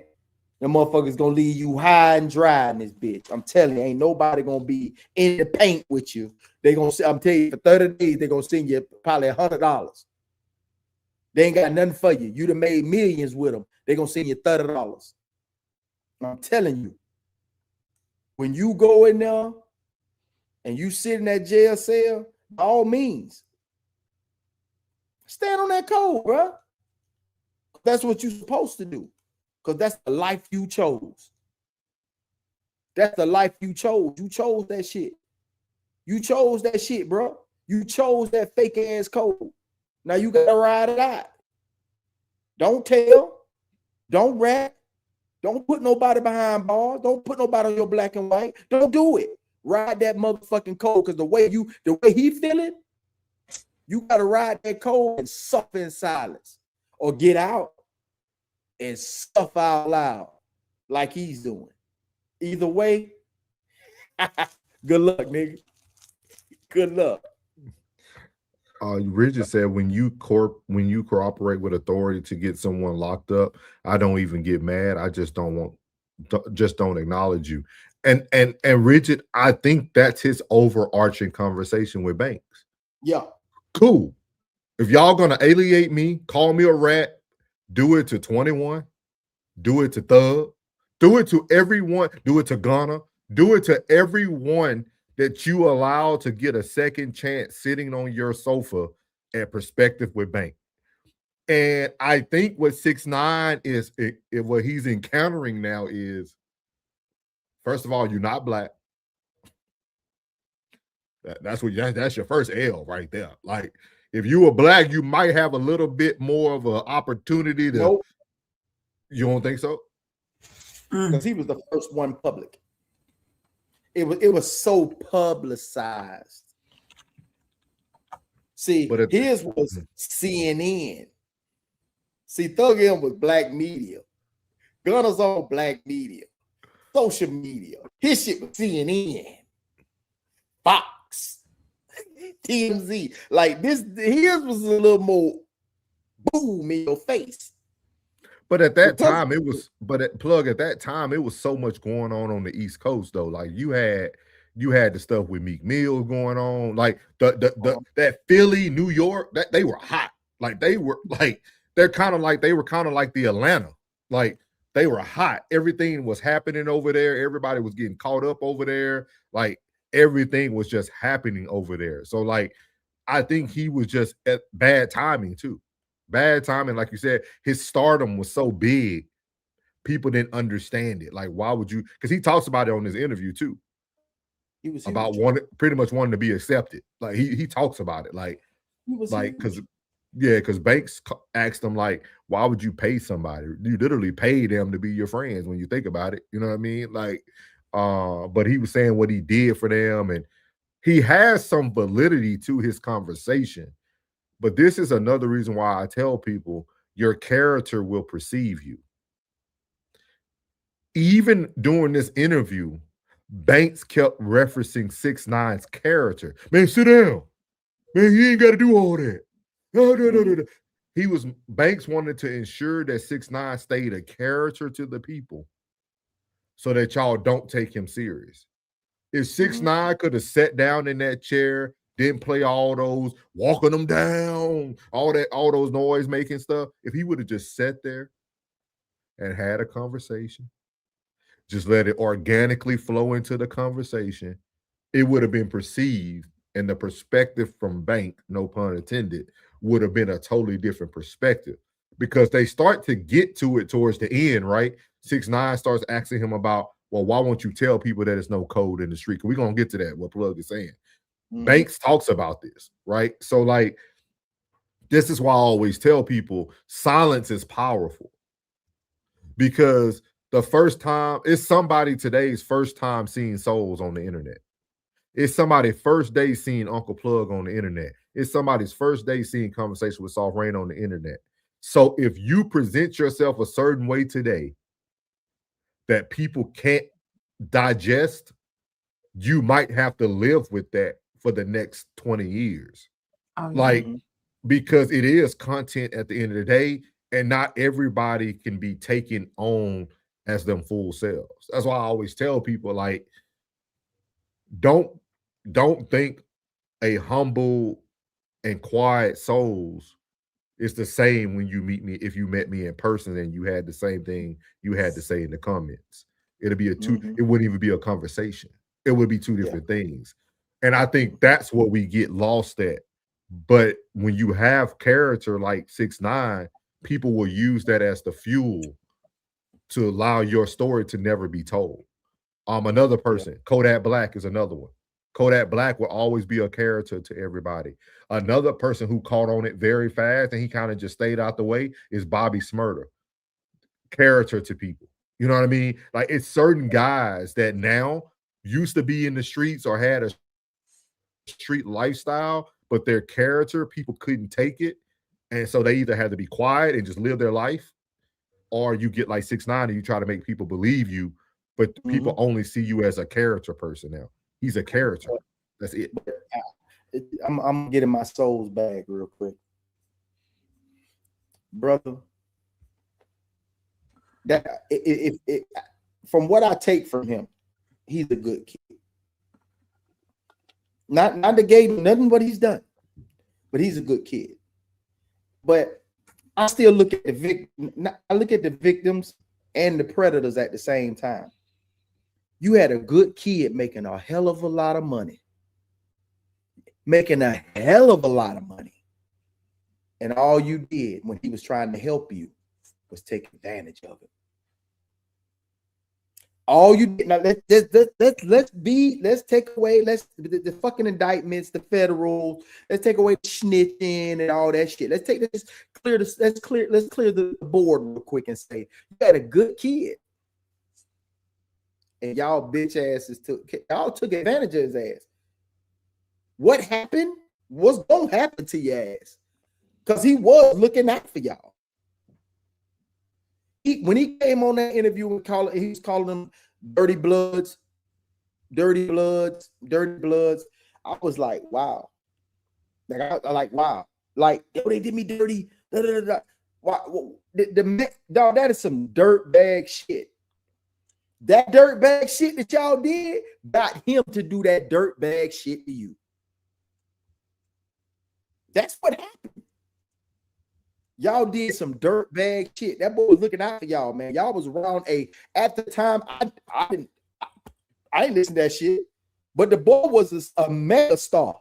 The boy was selling a hell of a lot of records. He was, but I looked at that boy numbers. That boy numbers was out the fucking roof. That boy had some NBA numbers. Like, for real. And NBA is one of them ones. And he NBA numbers, so he was getting NBA money. Oh, yeah. And y'all really did that boy slimy.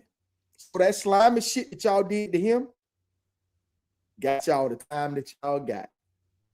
So slime begets slime. I want to play this. You so stupid, boy. I want to play this last part when he starts talking to Banks, and then we'll close it out. Rain said this ain't even her bag, but she here. We appreciate you being a good sport, man. We love you, Rain. Not just the youth, but just open people's eyes. Like, I want you. That's why I say the streets don't exist. I played that street role. But hold on, let me say this before, because I know I be leaving out, bro. I be smoking that weed. I be leaving out. But if it's in you, it's in you. And I ain't talking about to be outside and be street. But if it's in you, you can't, all that growth, you can't grow into no rat. It's just what it is. Them folks go right now, come back and say they want to lock me up for a goddamn anything, a breaking and entering from 20 years ago. If they come do that right now, I got to take that on the chin. I don't give a fuck on no podcast or not. Bank, you did that. if you did. I can't say, well, I'm this now, so no, I can't do that. I mean, but why don't you preach this? And I live it. I don't gotta preach. I live it. I know, but why don't you preach that instead of like I want you to preach that to the OGs in Atlanta. I do. We do. Everybody do. But you know how that shit go? What do you mean? I'm saying, bro, this ain't preaching on the internet. I can say a whole bunch of shit on the internet and people don't know about a lot of places, not just Atlanta. No, a lot of niggas, but I don't do that. That's the thing what I do. We can't like, I ain't trying to be in the mix up. I'm from New York. I'm from New York. You from Atlanta. We can't talk about Seattle right now. We can't be talking about Memphis right now. No, you ain't we have the right because I'm from there. You're from there. You listen to respond. I'm trying to make a point, bro. What I'm saying is, I really don't give a fuck about what you do. You know what I'm saying? I don't give a fuck what you do. I don't. That's your business. I'm not trying to say my opinion because my opinion sticks. My opinion sticks way harder than yours. So if I say my opinion to a degree, I don't give a fuck what a do. But I just want you to tell, like when you on the podcast. Bro, I do. With What do you mean you don't watch my shit? I did. I watched you don't watch my video. You gotta say, yo, that's his business. Like you don't know what homie did. You don't know what homie been through. Bro, who? I ain't just saying that. Like, I'm not a that's his business. Nah, I said when 21 Savage. Bro, you can't tell me what the fuck I gotta say. No. What I'm saying is, listen. What I'm saying. You can't say that here and I say it. But I will say it to them. I ain't just tell you that's somebody else's business. Rewind it back. I ain't say that they business. I ain't say that. I said that's how I feel. Like it's business. I don't give a fuck about your business. You in their business because they saying your name. Yeah, no, they saying my name, so I get in their business. That's what I'm saying. Y'all in the business of rap, bro, is what I'm saying. What I'm saying is I can't do that. I can't be sitting here saying, hell yeah, this nigga told, this nigga told. No, because I ain't ready what come with that. A nigga get upset and feel like they want to do something, then they make me have to do something and go to a place I don't want to go. I ain't on that. I want to get in the story though. Yeah. You know what I'm saying? I'm just getting the brick. I want to get the story. That's what I'm here for. I'm taking on the full responsibility of my role. I'm a media, what you call it? Media podcast. Yeah, journalist. Nigga. You know what I'm saying? I'm keeping the brick. So I ain't finna get in no shit, bro. I ain't a nigga that's gonna be online. And any nigga man trying to be the real nigga police. I ain't that. All right, but like I said, I just show this shit by being this shit, bro. You know what I'm saying? I believe in certain shit. I can't say who did what wrong, bro. Because at the end of the day, I'm gonna keep it a brick. Like I said, everybody got their favorite rat that they're gonna kind of look at it like, shit, he really ain't do nothing wrong. But like I said, everybody has that person. I watched the whole Young Thug interview you did, and the nigga would just straight lie to your face. I don't know if he lying. That's his perspective. I don't know if he lying. You don't know? I don't know if he lying. What he say? He said, I never said nothing, and he then told a cop, take my number. You need to be like, yo, how many bitches in the world you want to take a police number? He just lying in your face, and you not. I can't say what that man thoughts was when he said this. I know that ain't facts. You say this facts, TV. You can't speak speculation. You done been in that courtroom. They don't speculation? What you mean? I'm saying you can't say what he was thinking. Hey, come on. I'm just saying. Yo, Ben. Bro, you ain't got to play that shit. You don't want to hear it? Well, no, I don't want to hear that shit. I'm saying, but you can't say what he was thinking, bro. Bro, you infatuated with these, bro. Get back on your bag, bro. Do what you were doing, bro. Pause that shit, man. Look at my bag. It don't matter. That shit don't matter, bro. That shit don't matter. I ain't saying you ain't got no paper. It don't matter because it's something that you feel like if you expose other niggas and put them in the same light. It's not that. It just have the same energy you have for me. But you've been doing it. What you on tour doing it? Huh? You been doing this shit on Vlad, on this, on that. You on tour? No, it's not a tour. It's just saying. You getting it out? No. When is it gonna stop? When do it stop? No. When do it stop? You handle your business. No, the apology gotta be as loud as the disrespect was. Who's gonna apologize to you? All these. You think they gonna apologize? You know why they can't? Pride getting killed. But how they apologize? They got their own perspective on what they thinking. It's not perspective. It's they bend and break the rules when it's convenient for them. Yo, Bank. But like you did the same shit. You can still say that's an excuse. My baby mama got. That's your excuses, bro. That's not an excuse. That's a fact. I'm saying those facts, but you still using those facts as an excuse. So it's not an excuse. To tell, it is, bro. No, it's not. Yes, it is. Ask you why you tell what you say, bro. My baby mama. That's why I told it. The reason why I did something is an excuse. That's not an excuse. The reason why you did something is an excuse. Any person with logic would have did that. Any person with logic. You got to be a straight dumbass. Hoes, man. Did you see what that girl who did that? No, that was my baby mom. Oh, but did you? So that's there. They finished there. They got like another 20 minutes. They went on a conversation. Banks pretty much talks about how the code doesn't exist in the streets. He said it might exist in some small areas that people aren't aware of. But I think 6ix9ine still had some good points he was making. Regardless of like who's the messenger, I think there's always some truth within the message. And that's what I want to kind of close out with you guys today and get your opinion on this, because we talked about the title is literally, is it about the truth or the facts when it comes to the message? Like, do people really want the truth, or do we want to be able to continue to just run up this creation of content, and then other people have to suffer? Because he had great points. I mean, he had great points. Banks didn't even want to watch the evidence. Like when you think about it, like I look at it like if somebody wanted to pull up my content and argue about what I said, that should be a privilege. If I'm real, if I stand on what I stand on, I'm gonna only be arguing my points at all times. And I think that's the one thing 6ix9ine exposed was, well, you calling me all this, you telling me I'm infatuated with these people, but these people are talking about me on your podcast. Right. I get that part. So he said a passionate criminal argument. It is though. It is classic, but it's a good one. I think it is be great for you. I don't know if you're gonna run it for your clout series. I think it'd be great. He said, I'm gonna look my name up. Be right back. Richard of Fool. What y'all got to say on these closing remarks? Go ahead, bud, because I ain't got too much. I'm gonna say this here. And this is where Banks stands. Hey, we've been under so much ridicule, and these are big artists, and I don't want to stop these boys from getting money. I want to get them a voice so they can speak their side of it. You know what I'm saying? But I had no opinion of it because my opinion is against everything. I know what I stand on, but I know this new generation don't stand on the same old principles that I stand on. This ain't got nothing to do with me. I'm doing this to make my bank, to make my bread, and blow up my platform. And I cannot hate you for that. I'm not going to hate you for that. I'm going to applaud you for that. Now, you're not falling into the trap. It's staying loyal. That's what you stand on. You stand on that loyalty. And that's what they expect from you, Bank. So I applaud you for that as well. Now, but when it comes to what it is, you know what it is just as well as I know what it is. And if we were face to face and we had a powwow and we dabbed it up and I say, my nigga, you're like, man, you already know. Yeah, man, you know. And we'll be in agreement, just like souls in agreement. But when it comes to the facts, we both know the facts, big facts. We all have our own perspective, and we know what it is. What you got for it, Rain? You can just speak from a content creator side if you like. I think mostly as content creators, we want to speak the facts, but we really just hone in on the content without the facts. Boom, that's it. That's all I got for tonight.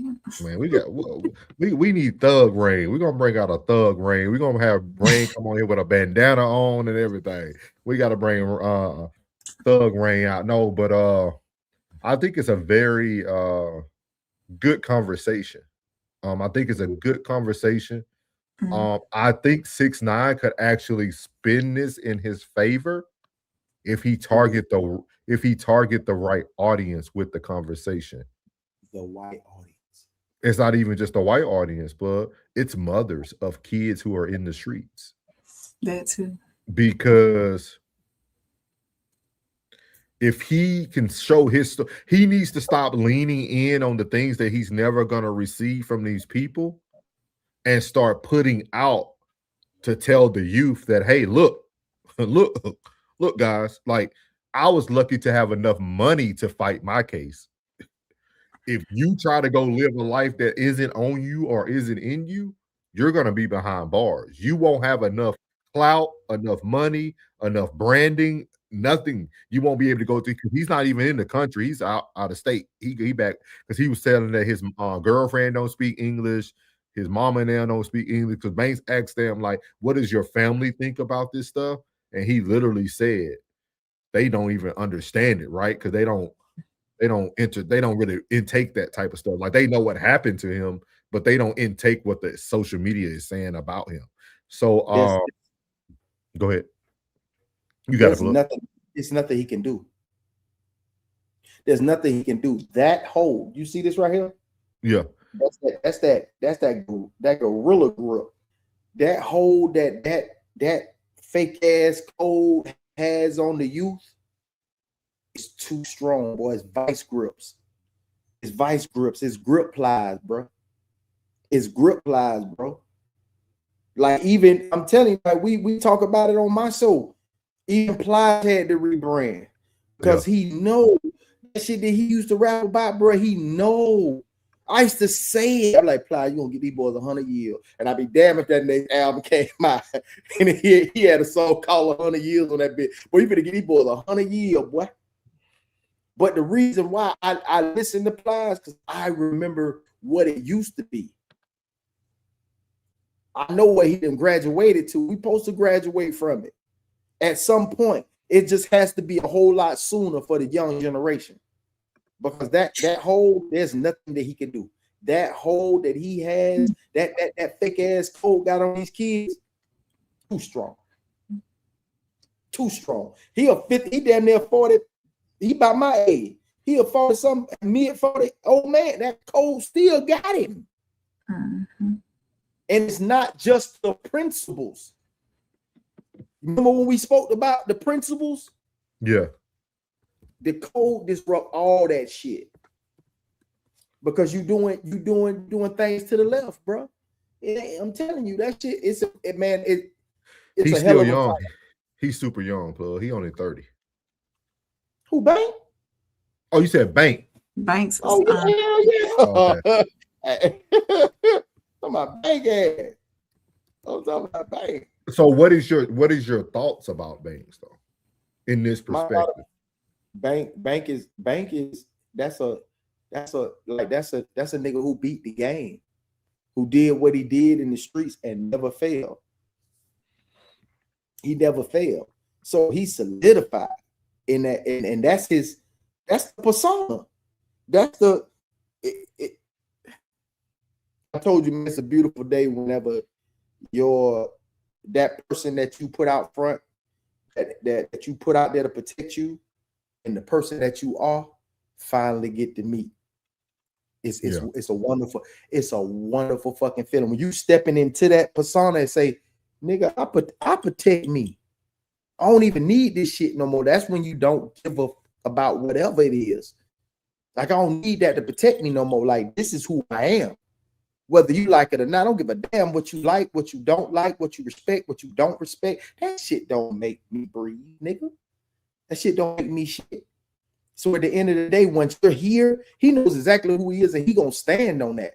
It's just, I won't say bad, I say it's different when what you stand on is immersed in that falsified street shit. Get a job, man. Get your W-2 or LLC, bro. Go get your job. Be the best fry shaker you can be at out there. You know what I'm saying? Like, hey, be the best fry shaker you could be at Checkers, bro. You know what I'm saying? Don't let now one of them get burnt in that basket. I just think I can't say I relate to 6ix9ine because we're totally different people. With that being said, I do relate to someone who is trying to allow people to see the truth, but people don't want to see the truth. Like that's a hard seat to sit in. That's a hard pill to swallow. Like, and that's why I always told people, like, my biggest superpower was not to have expectations for people. Because that's literally been 6ix9ine's whole hinge point, is like he has all these expectations for people. Like, this dude is still a millionaire and still worrying about a case that he beat. Like, dog, you beat it. You didn't get the 47 years. You did a little time. You came home. You chilling right now. You even came home and made more music and still killed it. Like, you had the movement you need. You had people who still loved you as an artist. Just do your thing, dog, and live a better life. Mm. like just live a better life. Like, Like that's sad when you think about it. Like I hope he gets to watch some of these people who get to react to it, because like, bro, you got to let it go.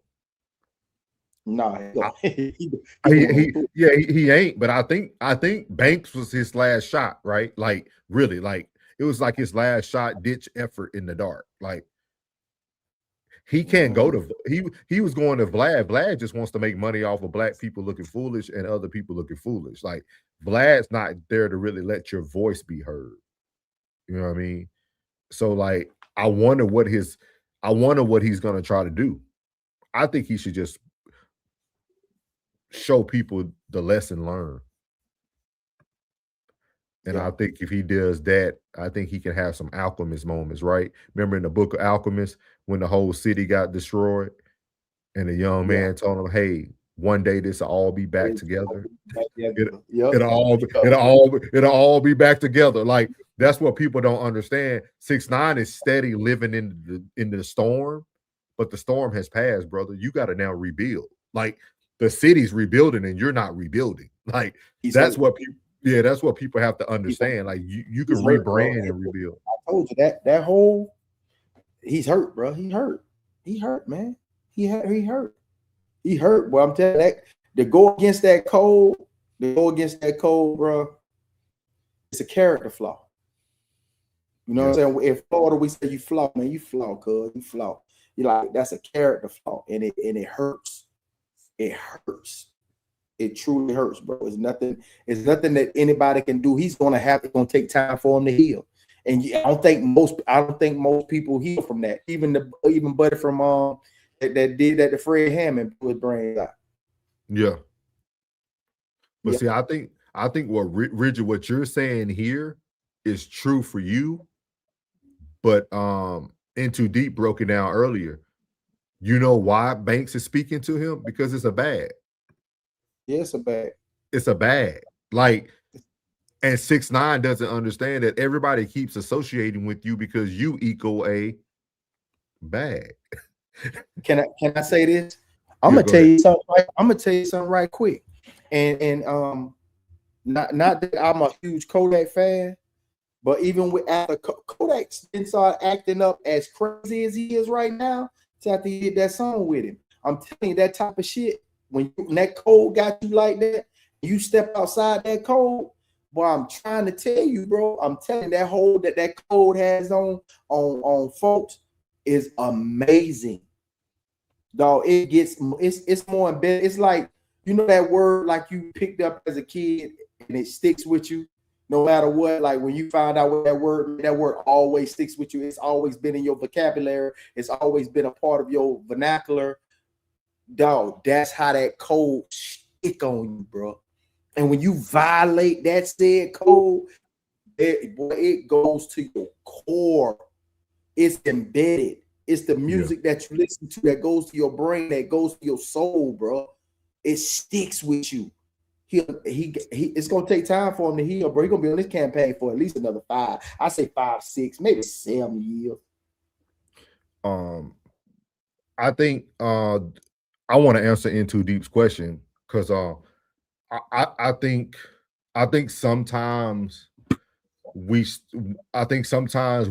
listen to content or we intake content and we only pull from what we want to pull from, or we only pull from the areas that we understand in the conversation, right? Like if you notice, like I let Plug speak on what he has lived. Plug understands the code. Plug understands the law. He did a great show breaking that down. So when Plug speaks, I'll allow him to speak on behalf of what he associates and pulls from the content, right? For myself, I look at the content, which I can understand exactly where Plug is going from, but I also pull from this In Too Deep is that we have to make a choice. Do we want entertainment or do we want facts? Like I think you could eliminate the story, right? Eliminate who's sitting in those seats. It could be 2 random people sitting in the seat. One person was on trial. Pretty much that this was another trial. This was a content trial. It was 2 people sitting in trial and Banks was on the stand. And 6ix9ine played the attorney. He was bringing all the facts, all the evidence to the front of the stand. And this gentleman decided not to take heed to the facts and still and not be a rat in a content space. Like, it's a lot of relevance to it, because why are y'all consuming something that has no value? You got to ask yourself that. If like, why would you consume something that has no value? Like, this person I watched I watched an hour and 50 minutes. Well, I listened to it because I was running and listening to it. I ran and listened to it. And then I also got to watch it, but I got to watch someone take what somebody perceived about them, and somebody brought the facts, and the facts still didn't win. Facts still didn't win. That's a heck of a place to live in a world like that today. Because most of our debates, even when you think about not even law, politics, dating, relationships, everything, nobody cares about the facts. Mhm. That's why when I get on here and argue with people, I don't care about how many broken homes there are in the Black family. That stat don't matter, right? Because 6ix9ine stats didn't matter to nobody. Like, we pick and choose. We're very selective as we take in content. We're so selective on what we want to be true and what we don't want to be true. And I think that's why Classic has such a great series going with the clout, because a lot of y'all are really just watching people gain clout, because truth comes with branding. People follow a brand because it brings truth. If somebody told me I can get, y'all remember when the dungarees used to be popular jeans? You can buy the dungarees, and the dungarees don't tear, they don't rip. Mm. And if they did, you could send them back and they'll give you a new pair. Doc Martens have a lifetime warranty on their shoes. You know why? Because it's a brand and they trust their brand. The facts are behind the studies. That if it messes up, bring it back to us. We're gonna, and I think that's the biggest point. Classes though, he said you don't want it. He said that's exactly my point. Your time is wasted as a person that's not doing this for content. But content is all about what you perceive content to be. Your entertainment factor is your entertainment factor. You know what I mean? Like, most people, you know, like, what I show what's on my algorithm when I do Mr. Unpopular Opinion. Your algorithm might not look like my algorithm. You know what I mean? So I'm just showing you what my algorithm look like, and I'm showing you how I can change my algorithm. You know, so I don't have to look at police brutality and you know, deadly, you know what I'm saying, animal, you know, attacks or whatever. I can look at something funny that I assume is funny, or I feel is funny. And like what Plug said is true. And then, like, right here in Too Deep, that's been my argument since we've been on YouTube. What you just said here, that the modern era shows that we make more money listening to BS. But you know why? It's because of that same question you just had. Nobody wants to push real information out.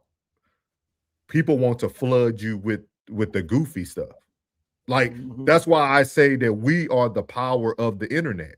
And this is why I talked about Classic, told me it'll be a great idea. That's why I wanted to break down a new series about content creators, right?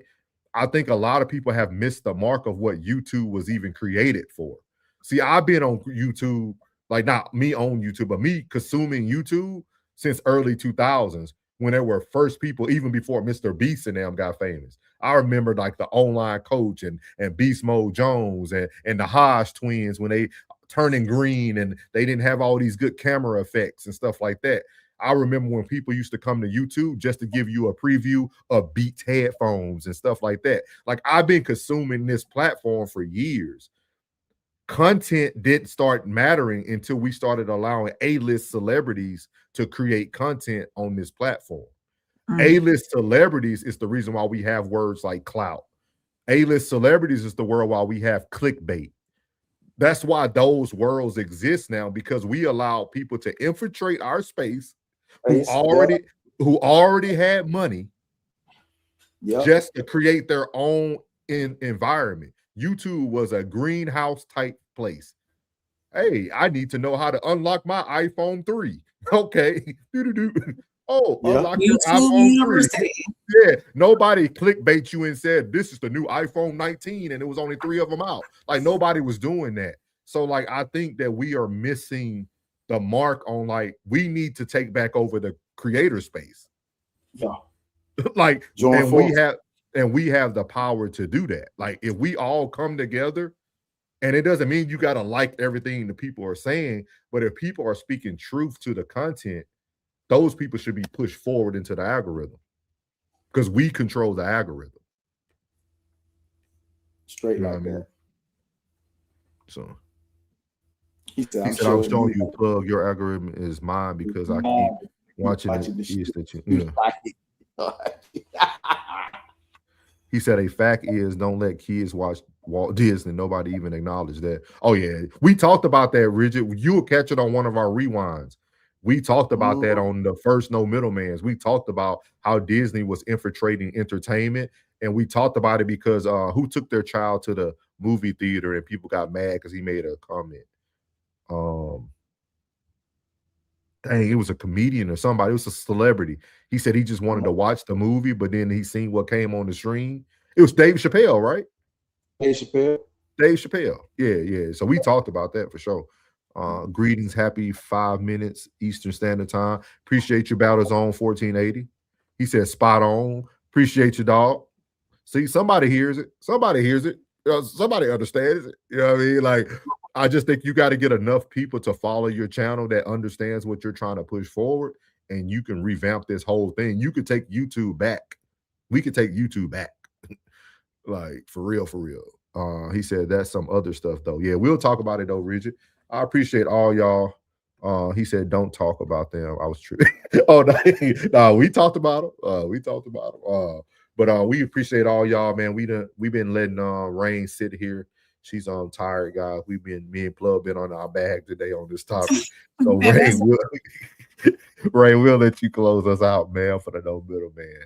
All right, y'all. And that's how we do it here on No Middleman, real conversations, raw perspectives, and no filters. Shout out to everybody who pulled up and added to the conversation tonight, whether you agreed, disagreed, got your feelings challenged, or we appreciate you for being part of the dialogue. If you enjoyed tonight's discussion, make sure you like, subscribe, and share the stream with somebody who's not afraid of real conversation. And don't forget, the conversation doesn't stop when the stream ends. Drop your thoughts in the comments. Let us know where you stand. Until next time, for Souls, Uncle Plug, and your girl, Soft Rain, we are signing off. Good night, and remember that the truth don't need a middleman.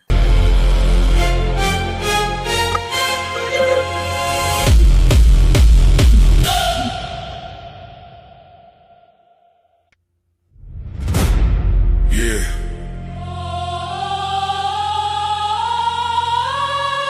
This ain't no handouts. No shortcuts. No middleman. No middleman. No middleman. No middleman. No middleman.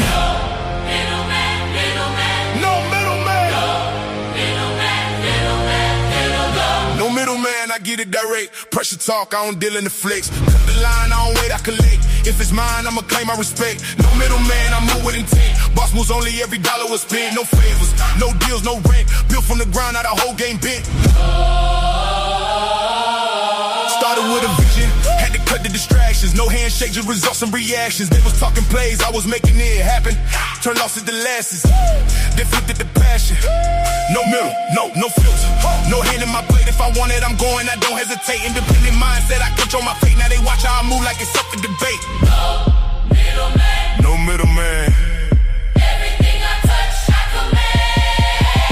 No middleman, I get it direct. Pressure talk, I don't deal in the flex. Cut the line, I don't wait, I collect. If it's mine, I'ma claim my respect. No middleman, I move with intent. You tapped in. Middleman, I move. This is no middleman. Hosted by souls, where pressure gets applied and results get respected.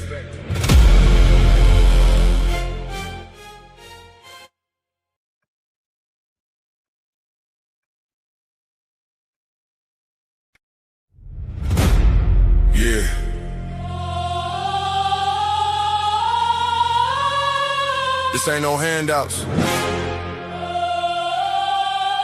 No shortcuts. No middleman. No middleman. No middleman. No middleman. No middleman.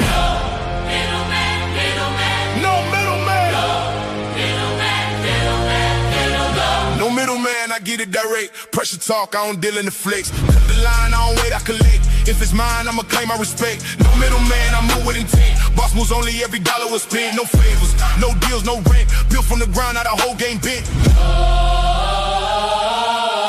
Started with a vision, had to cut the distractions. No handshake, just results and reactions. They was talking plays, I was making it happen. Turned losses to losses, then flipped it to passion.